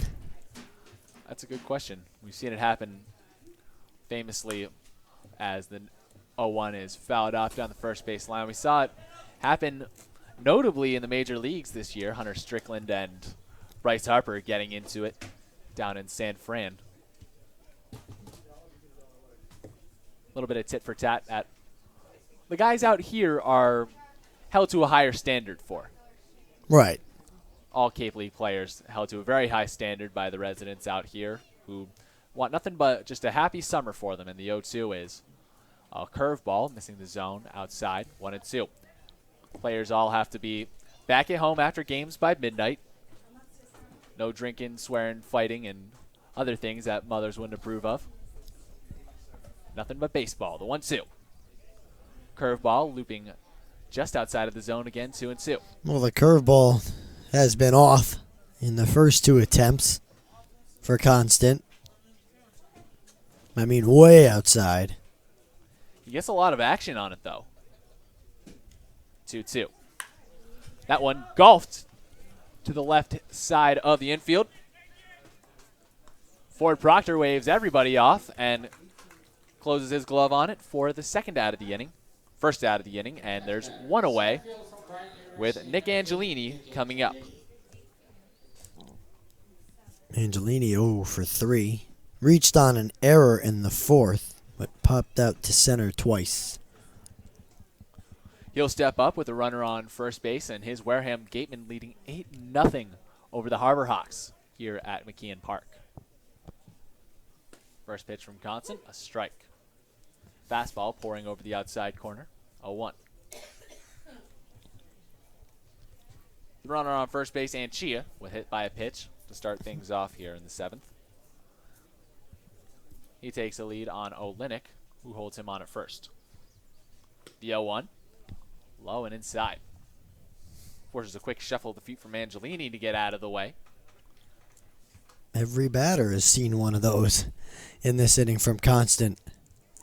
Surely has. The lefty coming in at around 6'7". The 1-1. Low and away, count 2-1. I say 6'7" because he has a lot moving in that delivery of his. You know, just being so lanky and so lengthy, he has a lot to control. Sometimes you lose sight of the baseball, I guess. The 2-1. Fastball searing high and outside, count 3-1. Control has been the issue for the pitching today, for sure, from all 3 pitchers for the Harbor Hawks. Connor Green mainly. The 3-1. Slap foul behind home plate. Loads the count at 3-2. Connor Green giving up those 2 3-run home runs. And the first one was A little bit cheap, I'll admit, but the next one about 330 feet to left field. The 3-2. Foul tip, and it gets away from Don DiCaprio. So the count remains 3-2. Hit his mask, so Lou DeLuise will go give the ball back to Ricky Constant. Again, another nice showing of etiquette between catchers and umpires. The catcher defends the umpire from 90-mile-per-hour fastballs, and the umpire gives the catcher a breather when one of them happens to catch him in the mask. A good sport. One of the nicer unwritten rules of baseball. Some, of course, nicer than others. The 3-2 from the lefty Constant. Gets away from him. It goes all the way to the backstop behind Angelini. He looks both ways, shrugs his shoulders. Doesn't know what to think of that one as he walks down the first base line. I don't know if DiCaprio does either. The shortstop on the University of Washington. Well, you never mean to do that. I mean, it just gets away from Ricky Constant, and it certainly scares the batter. Unintentionally, obviously. Nobody wants to hit two guys in an inning. Definitely not. And Chia only standing on second base, that one getting well away from DiCaprio. Was just shocked that it got that far away from Constant. He didn't try to take an extra base or anything. No, he threw it right at me, where I would be standing.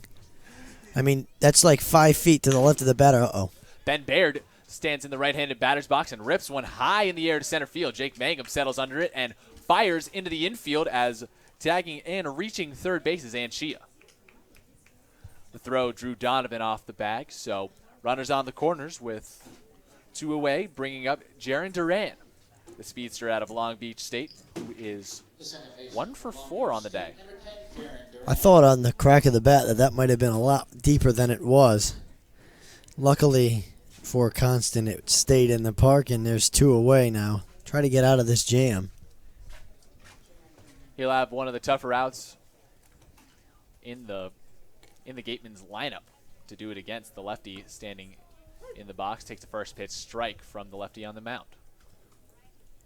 Duran, as you said, getting to first base and eventually scoring in the fifth on what looked like just a routine ground ball up the middle. Blazing speed. And the 0-1.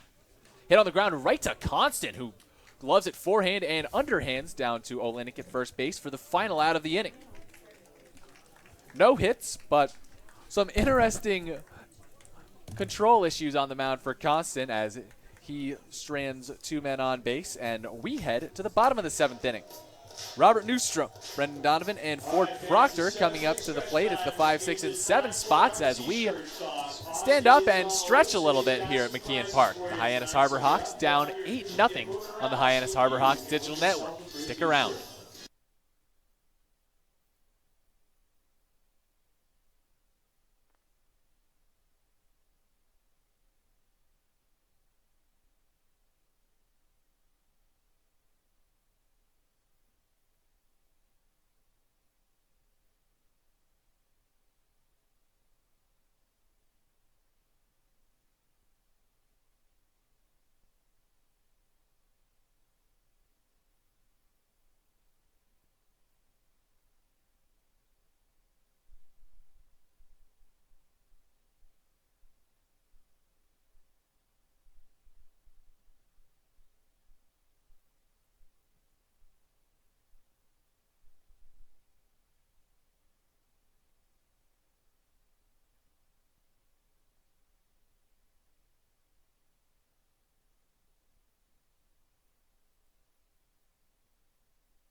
Welcome back into McKeon Park. Chris Lucy joined by my broadcast partner, Chris Walker.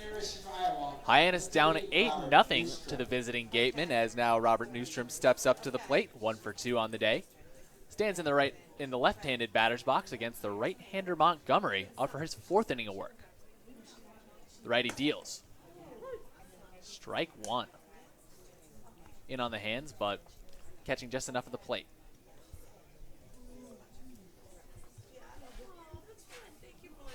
Oh, 1 count on the right fielder from Iowa. And the 0-1 is low and inside, evens the count at 1-1. It's like the balloon was popped here at McKeon Park. Not a lot of noise from anybody here with the 8-0 score. The 1-1. In on the hands and dribbled down the third base line through for a single. Robert Newstrom rounds first base healthily as Topa gathers up the ball in left field and throws it in. The third baseman from South Alabama, number 11, Brendan Donovan. Good sign from Newstrom getting a couple of hits today. Keeping his place in the lineup. Been a steady right fielder, as we mentioned earlier. Brendan Donovan breaking through for his 2nd hit of the season in his last at bat. He takes a first pitch strike from Montgomery, standing in the left-hand side of the plate. He comes up looking for hit number 3 with a man on first base, down 8-0 at home. And the 0-1 is blown away. Count 1-1. Donovan searching for hits this season. Could really use one now. Sure could. The 1-1. Gets his bat on it, but not enough. Fouls it back behind home plate. Count now 1-2. Montgomery on the mound, coming from Cal Baptist University. One of several burgeoning programs out in California, as the 1-2 gets away from Anchia behind home plate. Bouncing well in front of the dish as Newstrom gets second base. Count now 2-2. I've seen so many baseballs hit home plate today from both pitchers. It's a wild pitch. It gets scored as, by the way. But lots of those today. It's been an interesting one. And the biggest outlier being 8 runs from the Gatemen, who lead 8-0 over the Harbor Hawks. And the 2-2 is fouled off behind us. Count remains 2-2. As I said, Montgomery coming from Cal Baptist. And it's an up-and-coming Division II program out in California. Soon to move to D1 by 2019. The 2-2. Low and inside, count now 3-2. Donovan at the plate. Squaring up the right-hander. 3-2 count with Newstrom on second. Got there on the wild pitch from Montgomery.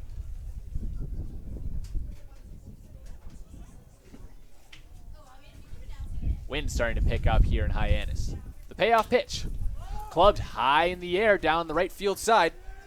Angelini and Shatted converge on the ball. Shatted calling off the center fielder and gunning it down to Baird at second base, where Newstrom scurries back. But that was a close play. Newstrom faked it, tried to get a throw to third base, and had to get back there to second very quickly. It was a good throw from Shatted. A lightning arm from the right fielder out of Bradley University. Brings up a pinch hitter in Reed Leonard, coming in lieu of Ford Proctor. Here's the first pitch. Low and away. Count 1-0.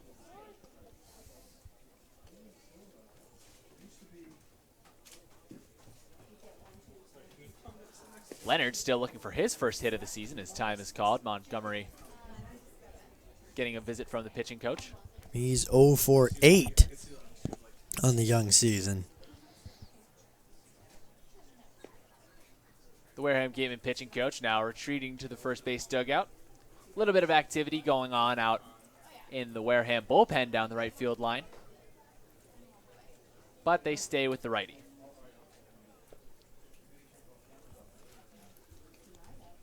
Leonard at the right-handed batter's box. Runner on second base. One down.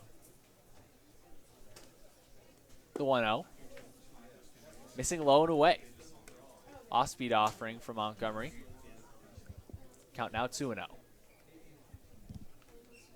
It would be good, kind of like Thursday night against Brewster. It'll be good just to get a couple of runs going here. Game's not over yet, so pile together a couple of runs and see what happens, and maybe you'll find yourself back in this game. It's not over. The 2-0 rides up and in for ball 3. And no, it's not over. Of course, Hyannis usually getting the bulk of their runs later in games, but 8-0, they have their work cut out for them coming here in the 7th inning. Montgomery steps off the rubber to throw back to second base. However, he eats the ball. Baird holding on Newstrom at second base, drawing the attention. Now the 3-0 to Leonard has to wait again. Montgomery are really making sure Newstrom stays honest down at second. Lights starting to take full effect here on Judy Scarafile Field at McKeon Park. Here's the 3-0. And there's the first strike of the at-bat. Leonard watches that one go by. Now count runs 3-1. One down. Hyannis again down 8-0 against the Gatemen. Lights are taking longer to come on. This is the longest day of the year. Happy summer. And the 3-1 is fouled off behind home. Count loaded up at 3-2. And on cue with the happy summer, we hear the hooting of the horn from the Hyannis Harbor. As if that wasn't a tongue twister. Hooting of the horn in the Hyannis Harbor. Full count on Leonard, man on second base. One away here in the bottom of the 7th. And Leonard hits it on the ground down to second base. Duran ranges over to his right, flips to first. And Newstrom advances to third base. So there's 2 away now. Leonard advancing the runner, bringing up Ryan Olenek, who was a defensive replacement for Brant Stallings earlier in this game. Stalling ends his day 0 for 2. And Olenek batting .273 on the young season, 11 at bats, 3 hits.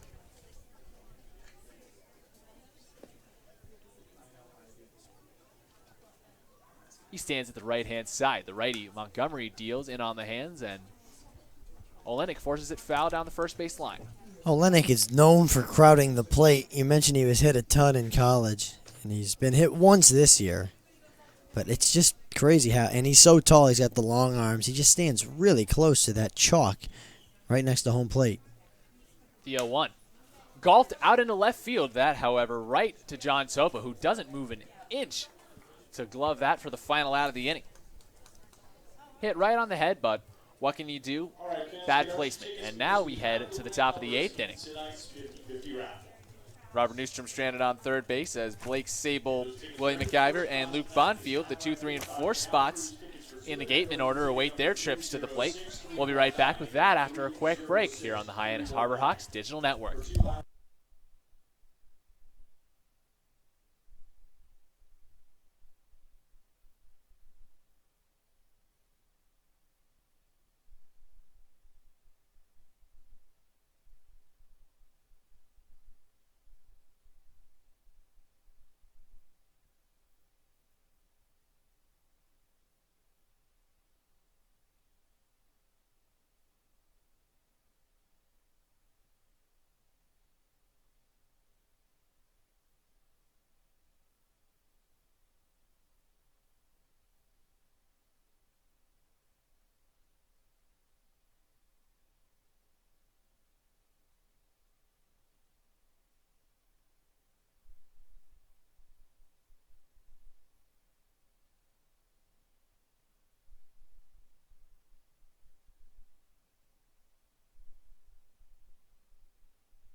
You're missing all the corny jokes from here in the broadcast booth. I'm sure to keep them between innings.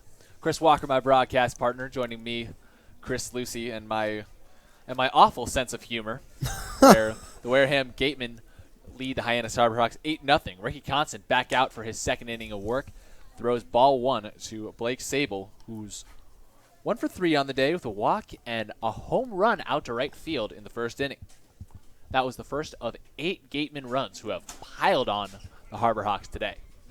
Now the 1-0 from Constant, high in sight. Count 2-0.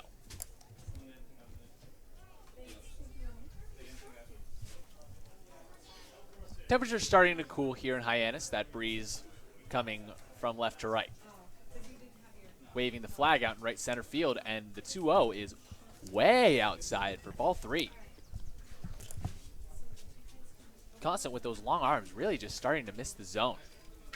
Letting it go a little bit too late. Too late, exactly what I was going to say. Yep. Something's wrong. The 3-0. Ball 4. A lot wrong with that pitch, and another 4-pitch walk from Constant. He had 2 of those in the previous frame, and that brings up Willie McIver. Well, this is his inning. Nobody warming up in the bullpen. I wouldn't be surprised if he just has to figure his way through the rest of this game, because nobody's getting up unless they start warming people up. I don't see why they would want to waste another pitcher with a game tomorrow. Exactly, and a guy like Constant, he didn't get much experience in his collegiate season at UMass Lowell. Under 10 innings pitched, he needs all the experience he can get, and whether or not he's getting shelled, he's taking one for the team, and he's just getting his reps, which he needs desperately, as the first pitch is fouled off down the right field line past the Wareham Gateman bullpen out in right field.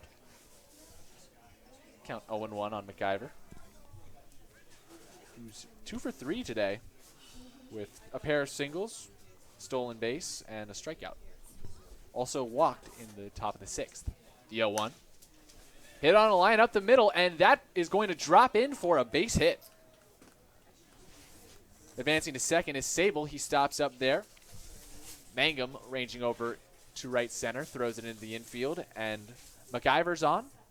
And the Gatemen have 2 runners aboard to start things off here in the top of the 8th, bringing up Luke Bonfield.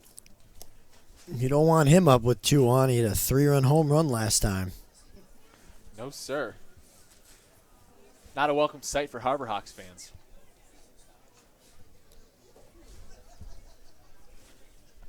Bonfield stands at the right-hand side. 2 aboard. Nobody down. Constant, the lefty, deals high and outside. The 2 main offerings for Constant being the fastball and the curveball, and even the fastball missing today. It's been all off for our pitchers today. It has been. The 1-0. That a strike. Catching the outside corner at knee level. Count 1-1. Not like the bats have been very loud either. Wareham, a combined shutout at the moment. And the next pitch is in on the hands. Fisted foul down the third base line. Constant doesn't look like he has his best fastball tonight. Doesn't look like it's as fast as it usually is. No. And some nights you just don't have it. But, again, those are the kind of nights where you need to figure it out. And Constant with a golden opportunity to do that. Even with runners on first and second. No life in the Harborhawks bullpen. He has a blank check to work with here. Looks back the runner at second base and deals the 1-2 high and outside.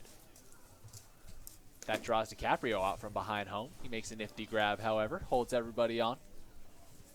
Nobody down, but there's 2 on base. Sable and McIver. The designated hitter from USC leading things off with a walk, and McIver singling right after. The 2-2. Inside, almost hits Bonfield, but he gets that front elbow out of the way, loading the count at 3-2. It's starting to get a little bit cloudy. They were talking about storms in the area. It doesn't look like anything's coming this way, but it is starting to get cloudy. That indeed. The wind also picking up, starting to cool things off down here in Hyannis. The 3-2 hit up the middle and through past the diving Hunter Stovall into center field for a base hit. His Mississippi State Teammate Jake Mangum on quickly to throw it back into the infield. Everybody goes station to station, and the bases are loaded with John Topa coming to the plate. I think it's a good move to hold up Sable at third. And I think if he was, he could have probably tried to score, but the third base coach smartly says, hold up, you don't want to make any enemies on the Hyannis team for running up the score late in the game. You especially don't want to test the arm of Jake Mangum, one of the best fielding center fielders in the SEC this past season. Got himself selected 902nd overall by the New York Yankees in this year's MLB draft. Welcome to the team. And strike one to Topa over the outside corner. Count 0-1. Welcome to the team is right. You get selected by the Yankees. I was surprised, honestly, that he came down, but opting to take his final season of eligibility at Mississippi State and try to bring a national championship to the program. The 0-1. High and outside. Count now 1-1. That's obviously a real tough decision, but I like it when players decide to go back to school and finish their degree. That way, even if pro ball doesn't work out, you still have something to fall back on. Exactly. Also, something left to be accomplished at Mississippi State. The storied program still without a championship as Topa sends one high in the air out to right field. Newstrom gloves it out on the warning track, but Sable tags up and scores. And there's runners on the corners. And another run across the board for the Gatemen. 9-0 now on 12 hits. The catcher from Nova Southeastern, number 16, Pig. 12 hits is a lot to give up in one game, and it's only the 8th inning. It's just, sometimes it's not your day, and everything goes wrong, and today is that day. It's good to get it out of the way. Well, Constant still not out of the woods. He has runners on the corners with one out, and Jake Anchia at the right-hand side. He deals ball one outside. Anchia hit the second of 3 Gateman homers today. Brings Constant to the set, who deals inside for ball 2. He almost got hit again. And that would be his 3rd hit. And if he gets hit again, now I don't know what I would do if I were him. He jumped out of the batter's box and was immediately rubbing the small of his back where Connor Green hit him before. 2-0. Way outside, ball 3. Constant missing his curveball. The fastball is off, and his command is all over the place. He's been able to get outs, but not without getting some base runners and allowing a run to cross the plate here in the top of the 8th. The 3-0 behind Anchia, who takes ball 4, exasperated as he walks down first. And DiCaprio able to gather the ball off the backstop pretty quickly, but that had to one-hop the backstop. A very wild pitch. Another one behind a batter, and nobody warming still in the bullpen. This is Constant's inning, at least. Blank check notwithstanding, Chris, you have to imagine if Constant is struggling this badly, Coach Gassman and the coaching staff for the Harbor Hawks has to show him a little bit of mercy. As the first pitch rides in on Andrew Shadid, who barely dances out of the way. Bases are loaded. Nobody out here from Hyannis. Constant in dire need of a double play ball. And another one gets away from Constant, who immediately follows it. Bouncing off the backstop again into the glove of DiCaprio. Constant coming home to cover, but the third base runner being McIver staying put. There's one out. Misspoke there. With Constant being this wild, I'm really shocked that there's nobody up. Even if they're giving him the whole inning. The 2-0. Golfed high in the air down right center field. Jake Mangum coming on to try and make a play. He gets over to the wall and it bounces off the warning track. That'll score McIver. Bonfield also coming in on the throw from center field, and he is called out at home on a crazy throw and a nice tag from DiCaprio. 2 down. Well, that was a great hit first by Shattuck, and he's on second, but what a throw, as you said, and at least you get one more out of that, and I guess it's just not enough for the coaching staff of Wareham because they're arguing the call. They do know it is 10-0. Coach Don Sneddon just not letting his foot off the gas pedal with these Harbor Hawks as they beat his Gateman in 2 encounters between these two teams before they met again here for the 3rd time in Hyannis. And another one gets away from Constant. The first pitch to Angelini, missing the zone and the glove of Dom DiCaprio, who barely gets some leather on it as he chases it to the backstop. DiCaprio is having a rough day back there. Not his own doing. He is just having to reach everywhere for these pitches from every pitcher. And now the 1-0. Forcing him, DiCaprio, however, back out from home plate to corral that one. Well outside. Angelini ahead in the count 2-0. Lefty on the mound, righty at the plate. Pitch in the dirt. Count 3-0.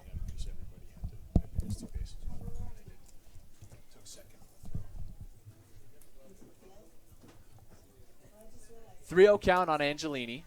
Stands at the right-hand side. Runners on second and third. And ball 4 goes high and outside. Loading the bases again with 2 outs. An exasperated Dom DiCaprio throws the ball back. So I'll tell you, Chris, about the last play, the throw out. It was not a double for Shattuck. It's a single, and it goes 8-6-2 on the put out, and it's a single because all the runners advanced on the throw. If you're scoring at home. If you are scoring, that's the second single of the day for Shattuck. Chalk him up at 2 for 4.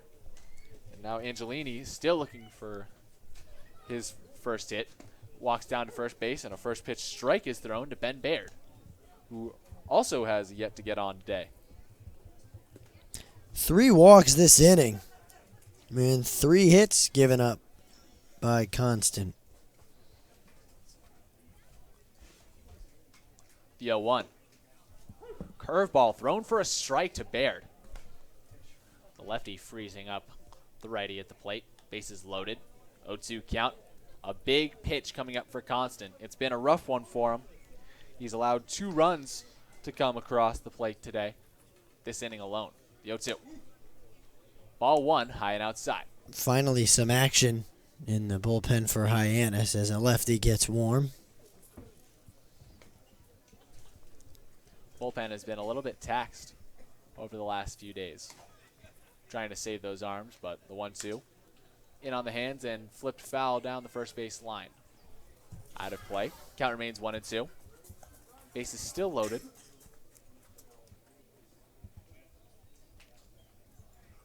Sun still up, just not quite in view here from the broadcast booth.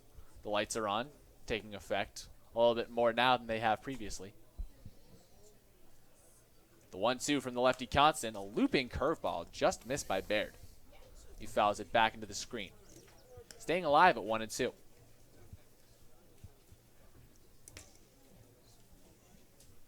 Isn't exactly how you drew it up today against a team you've beaten twice. Now you're down 10-0, excuse me, not 2-0. The 1-2 from Constant. Grounded up the middle. Hunter Stovall ranging in and forehanding it and throwing it across the diamond to make the final out of the inning, saving Ricky Constant on an unbelievable play. And after 2 runs on a trio of hits and a walk, 2 walks, we head to the bottom of the 8th inning. Hunter Stovall, Jake Mangum, and Reese Hampton 2 up when we return here on the Hyannis Harbor Rocks Digital Network. Stick around. Okay, that was a sick play.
Welcome back here in the Hyannis Harbor Hawks Digital Network. Chris Lucy joining you from the broadcast booth. Hyannis down 10-0 against the Wareham Gatemen. And a new pitcher taking the mound for Wareham. Big righty out of BYU, who's making his debut on the Cape today. And Jalila is the batter now. He's pinch hitting. He stands in the right-handed batter's box. The new pitcher for BYU, not listed on the roster. We'll get his name to you as soon as we possibly can. And the 1-0 is hit on the ground down third base side, underneath the glove of McIver and through. That'll put Jalila on first with nobody down.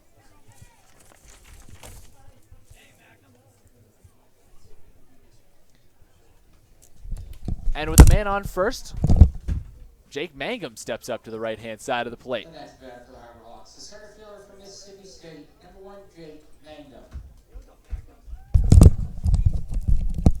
The new pitcher, Chris, is Riley Gates. Riley Gates coming into the game.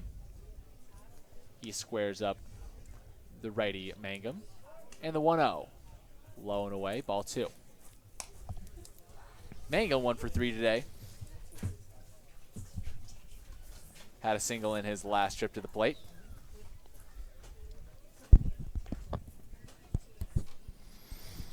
Here's the 2-0.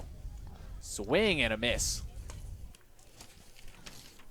Changeup from Gates, fooling Mangum. Count now 2-1 with a runner on first base.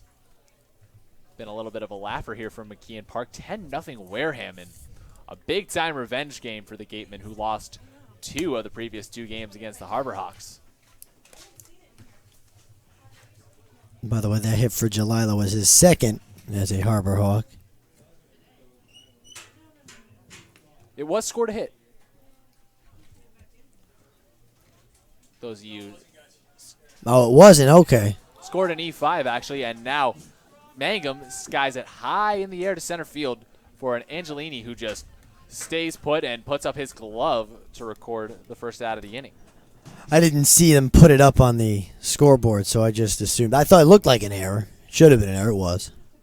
Yep. McIver just letting that one get away from him. Took a strange hop, however, off the infield grass. Just taking a bit of the lip there. However, no doubt about Mangum. He's out. And that brings up Reese Hampton with 1 down. Runner on first base, still Jalila.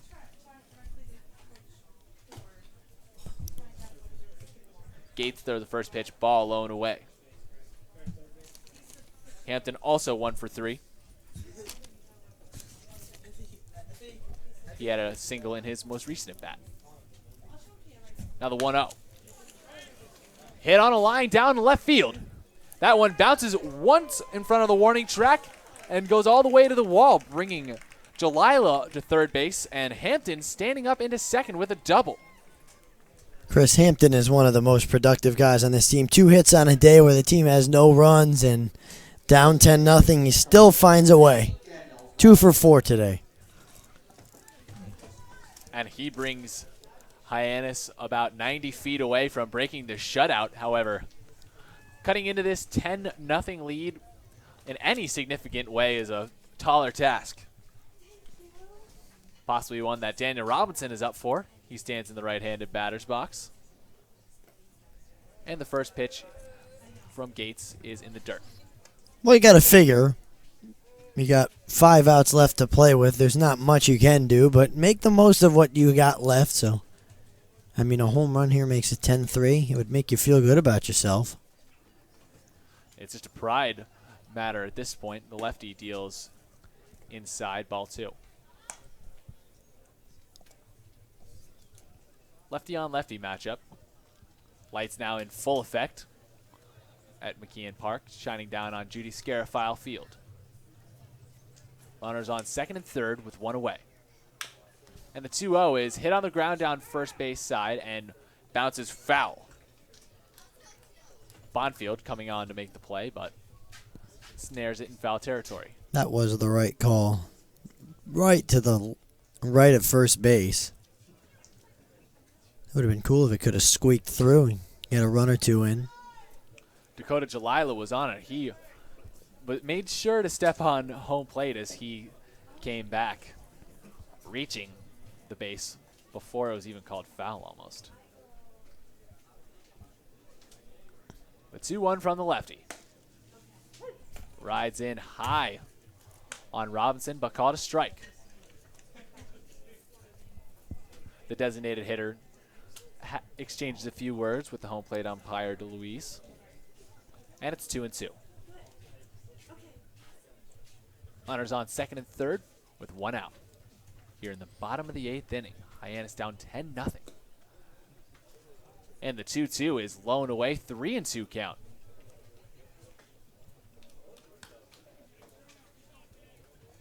Getting real cloudy, and as you mentioned, it's getting dark in a hurry here in Hyannis. And colder. That it is. Robinson stands at the left-hand side of the plate. 3 RBIs on the Cape Cod League season. Looking for his 4th and possibly 5th. He lines one down the first base line. Again, foul. That one skipping off the bag and in foul territory down right field way. Good Samaritan from the Gateman bullpen runs over and takes the ball out of the field of play. Count remains 3-2. Robinson fighting to stay alive. Just needs to straighten it out a little bit. That he does.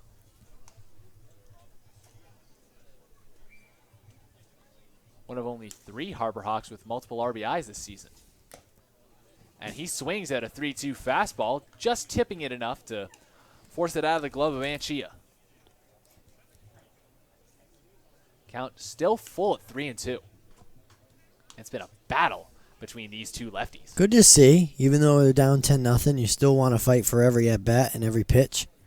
Harbor Hawks fighting to get a run across here. Down 10-0. Check swing, but they don't wave him, and just like that, Robinson gets himself a free pass down to first base. Chalk that up as a win for the Central Michigan Chippewa. Very surprised they don't check down. It looked like he swung. Questionable call there, and that will bring up Dominic DiCaprio, who's 0 for 3 today, but comes up in about as good of a situation as he has had this season with the bases loaded and 1 out. Hyannis still in search of its first run.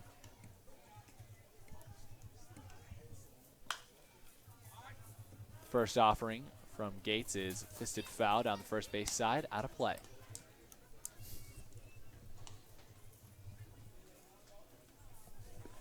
Bases loaded, 1 out. A 1 count on DiCaprio. He stands at the right-hand side against the lefty. Here's the 0-1. Cut on and miss, strike 2 in the dirt. A weak swing from DiCaprio at a pitch that just wasn't anywhere close to the zone. He can't find it right now in his first couple of games. And I'll tell you what, Chris Proctor's sitting there waiting for his chance again. He went 3 for 3 yesterday. And that's how it's going to be. They're probably going to get average 50-50 playing time, so DiCaprio needs to step up. And the 0-2 is low and away. DiCaprio staying away from that one. Count now 1-2.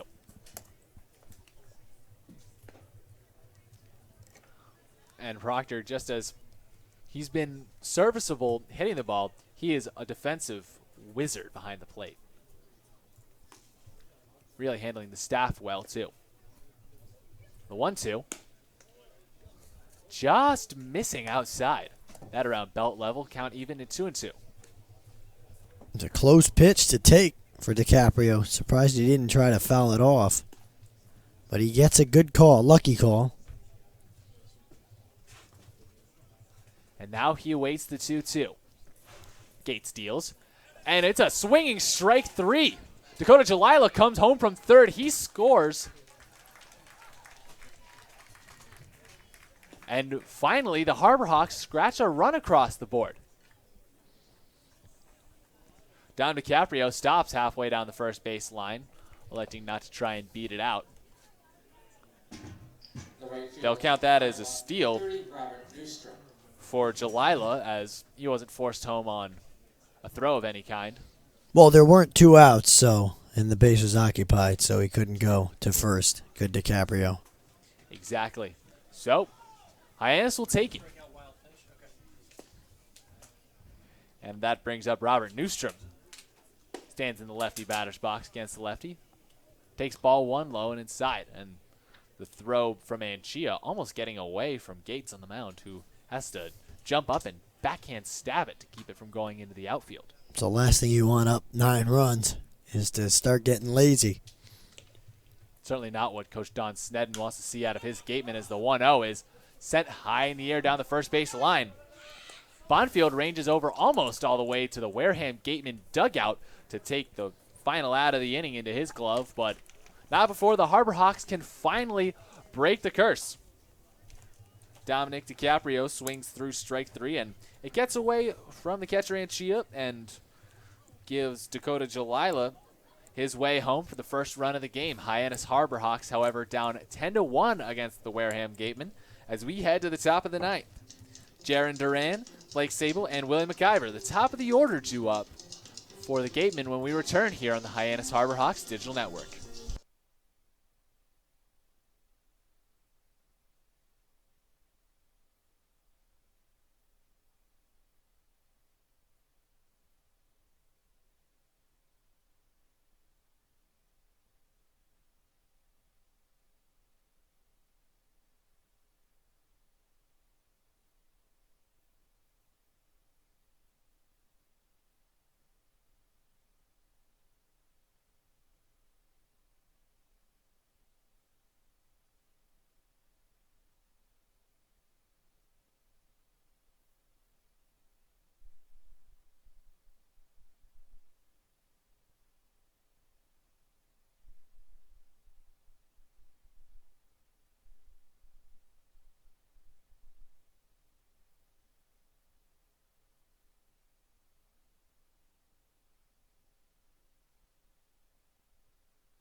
Welcome back here on the Hyannis Harbor Hawks Digital Network.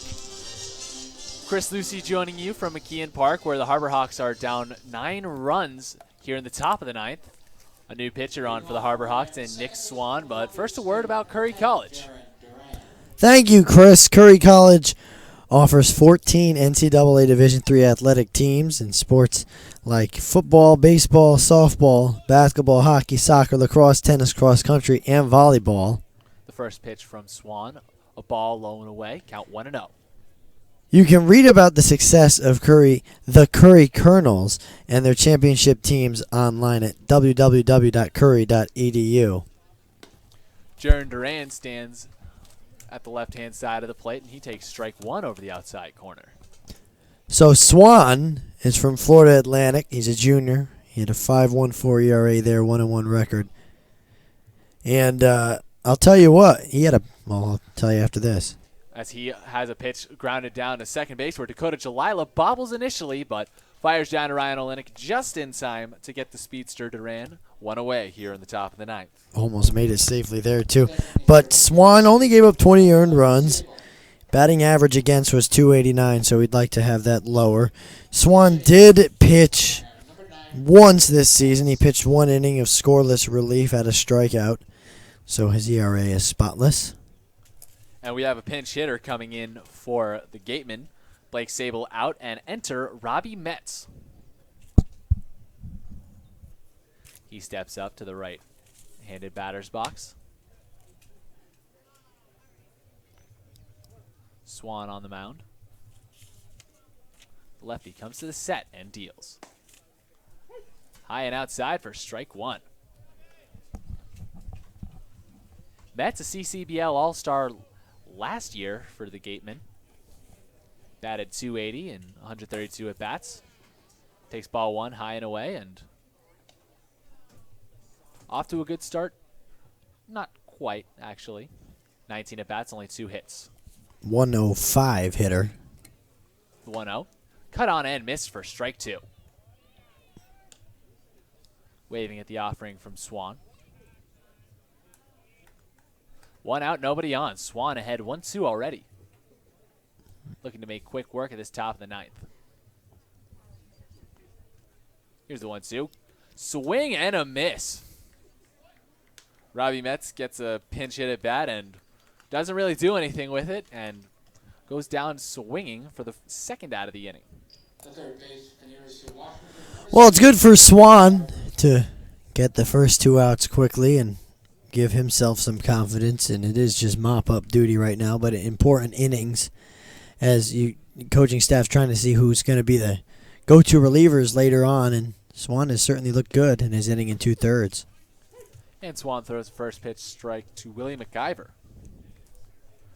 3 for 4 on the day with a strikeout and a walk, but those 3 singles coming in big for the Gatemen as they lead 10-1 here in the top of the ninth, and McIver clubs one over down to third base. Donovan backhands it and fires across the diamond for the final out of the inning. A nice bit of leather from the third baseman out of South Alabama, and we head to the bottom of the ninth. Nobody left on base, no hits. We'll be right back with the last inning of this one, a 10-1 ball game here in Hyannis. We'll see if the Harbor Hawks can chip away any further at that big lead when we come back on the Hyannis Harbor Hawks Digital Network.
Welcome back here for the bottom of the ninth. Last licks for the Harbor Hawks in what's been a tough one here for McKeon Park. 10-1 Wareham. Brendan Donovan coming up to the plate against Franklin German, a new pitcher for the Gatemen, and Chris has a little bit more on him. 6'1", 195 righty out of North Florida. No ERA. He has thrown 1 inning of scoreless relief, 2 strikeouts in that outing.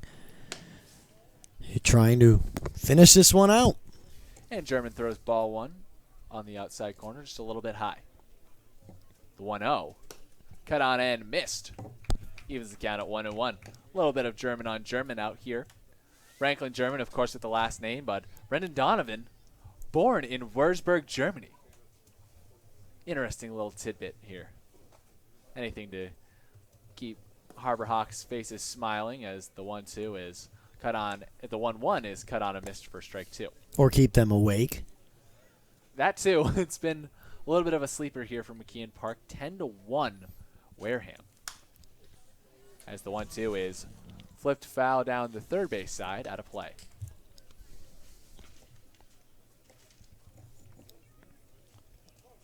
Donovan hitting in the 6th spot today. Slight demotion from the 4th spot he was in yesterday, but still banking on that power he showed in his college season as he takes the 1-2 high and outside. 17 doubles, 9 home runs for the University of South Alabama. The 2-2. Hit on a line down the first base line and foul. That one bouncing off of the foul line, kicking up some chalk. Tom Ryberg, however, waving it out of play. German has a really slow delivery. He has a very exaggerated arm movement, and it probably helps him pick up extra speed. Maybe. And he gets a lot of speed on that fastball, bringing a swinging strike 3 from Brendan Donovan to start things off slowly for the Harbor Hawks here in the 9th. And back to the plate comes Reed Leonard for his second at bat. 0 for 1 on the day after coming in lieu of Ford Proctor. Grounded out to second in the 7th inning. Leonard stands in the left-handed batter's box. Infield and outfield playing straight away. First pitch. A strike. Outside corner offering from German. That fastball coming in pretty quickly. I mean, he twists his wrist at the last second, and it's a lot of power. The 0-1. Off-speed pitch in the dirt outside. Count 1-1. Well, He they almost- say Go ahead. thumb to your thigh, fingers to the sky. That's the euphemism I was taught as a kid, and German, if anybody, does just that, really bringing his hand all the way around as he deals a third pitch strike, a nice looping curve. He gets everything he possibly can on every single pitch because he does that exaggerated motion. The 1-2. A little bit too much for Leonard. He goes down swinging and brings the Wareham Gatemen an out away from their first win in 3 attempts here against the Harbor Hawks. See if Olenek can do anything to change that. Number 15, Ryan Olenek. We mentioned he's 3 for 12 on the season, is Olenek, so anything for that. I mean, it's not about personal stats in this league, but anything to, give the team some life. Well, Olenek put about everything he could into that first pitch, but he cut on and missed for strike 1. Fastball right down the heart of the plate. And the 0-1 offering is in on the hands and flipped foul down the first base line. 0-2 count on Olenek, who is the only thing standing between the Hyannis Harbor Hawks and a 9-run loss here at McKeon Park. It's 10-1 Gateman, 0-2 count, righty on righty matchup. The next pitch. Served out into right field and through for a base hit. Olenek takes a turn around first, and he's going for second. Shattuck throws in from right field, and the ball gets away from the waiting Baird. Baird covering second base cannot handle the throw from Shattuck, and perseverance pays off for Olenek. Down 0-2, he finds a pitch he likes and serves it into right field for a double. For Hyannis. The second base, Jacksonville. Number 3, Dakota Jalila. Good piece of hitting there, and I was just saying, anything to keep the team alive for another at-bat is good, and now Jalila has a chance to keep the game going. He stands at the right-handed batter's box with a runner on second base and 2 down. Hyannis down 9 runs here in the bottom of the 9th, 10-1. First pitch. Hit on a line out to right center field, and that gets over a jumping Darren Duran and into center field for a base hit. It brings Olenek all the way around from second base to score. Jalila stops up at second, and Hyannis chipping away slowly but surely. It's now 10-2. There you go, 2 hits in a row. Something to finish the game off on a good note with. Now Mangum has a chance to keep the game going. See, hitting's contagious. It is. Mangum, 1 for 4 on the day with a single. Had a multi-hit game in his debut this season on the Cape. Stands in the left-handed batter's box. Waved at a first pitch strike. Blown away, that one. A biting off-speed pitch.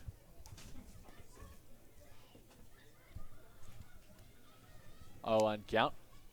Bonfield not really holding on the runner at first, which is Jalila.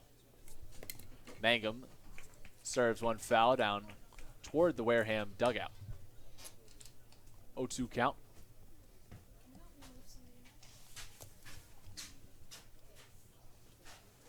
It was a good play by Olenek when he hit that ball to go to second base and put him in scoring position. I was thinking about it. That was just a great play. Indeed it was. 0-2 count now on Mangum, and he throws one foul just down off the netting on the third base side. 0-2 count. Hyannis down 10-2 here against the Gatemen. One strike away is Mangum from ending this game. German deals. And strike three freezes him up inside. He had to move his front shoulder away from that ball, but it caught the zone, and Lou DeLuise ends this ball game on a called strike three, 10-2 Wareham in a game that none of us were expecting. We were expecting a high score at the least, but a little bit more from the Hyannis pitching staff and definitely more from the bats as well. Yeah, this was just one of those games where it kind of seemed like from the beginning that it wasn't going to go well, but Coulter came back and had a pretty good outing. It fell apart again in the fifth, and after the fifth inning, it just got even worse. And the hitting wasn't there, the pitching wasn't there, and that means you're going to lose big. Meanwhile, the hitting was there in big form for the Wareham Gatemen. Count them 3 home runs for Wareham coming in the first 6 innings, each of them, and 2 of them for 3 runs. And then 13 hits as well. And I know that Hyannis had 10, but 13 hits is too many to give up in one game. And we just saw the worst side of everything today, and it happened in one game.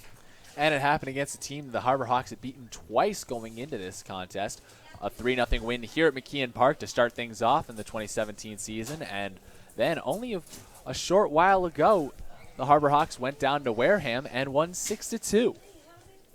You know, that's baseball. It's the fun of the game. And you never know who's going to win on any given night, no matter how good or bad a team is. And this is just an example of that. Exactly. And in a game, in a season that can stretch from 40 to 50 games, only 7 in. Really nothing too much for the Harbor Hawks to be concerned about. However, a 10-2 loss, never an easy one to take.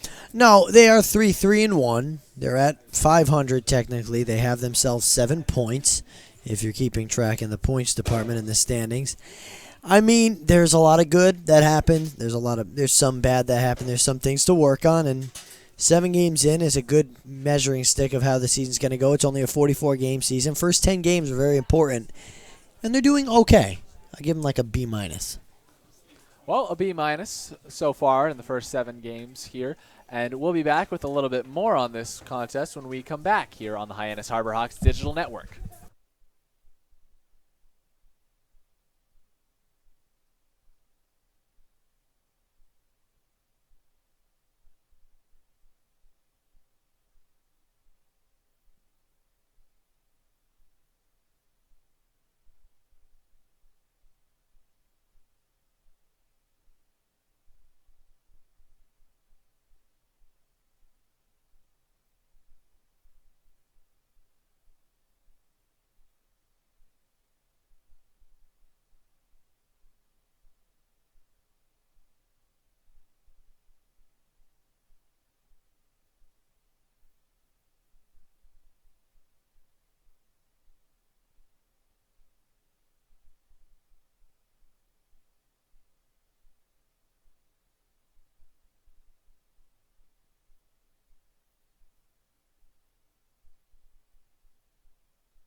Welcome back on the Hyannis Harbor Hawks Digital Network. Chris Walker, my broadcast partner. I'm Chris Lucy, wrapping up a disappointing game for the Harbor Hawks, Game 7 of the CCBL season. ends in a 10-2 defeat at McKeon Park, Judy Scarafell Field, against the Wareham Gatemen. Tough game for this team tonight. You got to go home, regroup. You got a game in Falmouth tomorrow night at their place, and just another chance to get another win and go back above 500.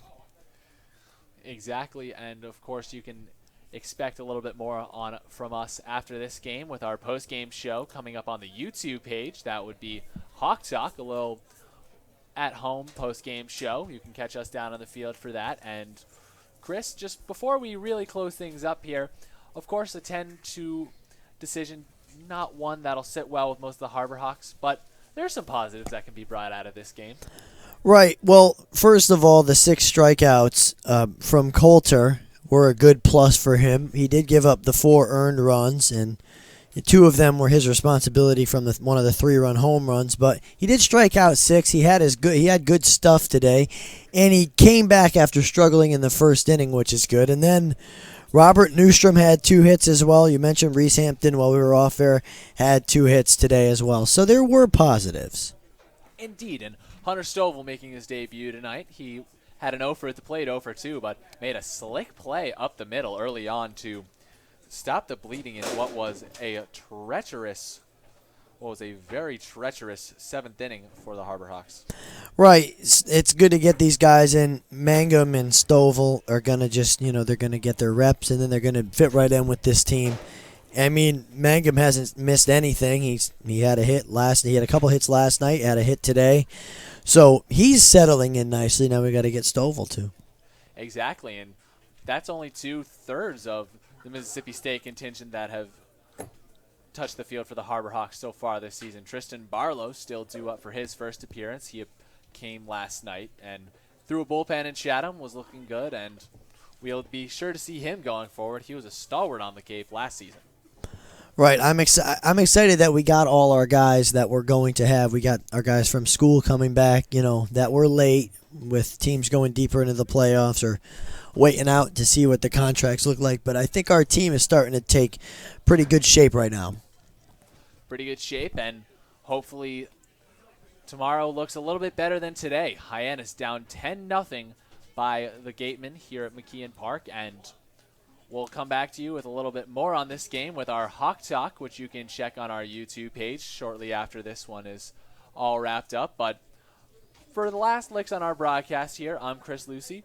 My broadcast partner, Chris Walker, and I thank you for tuning in and wish you a good night.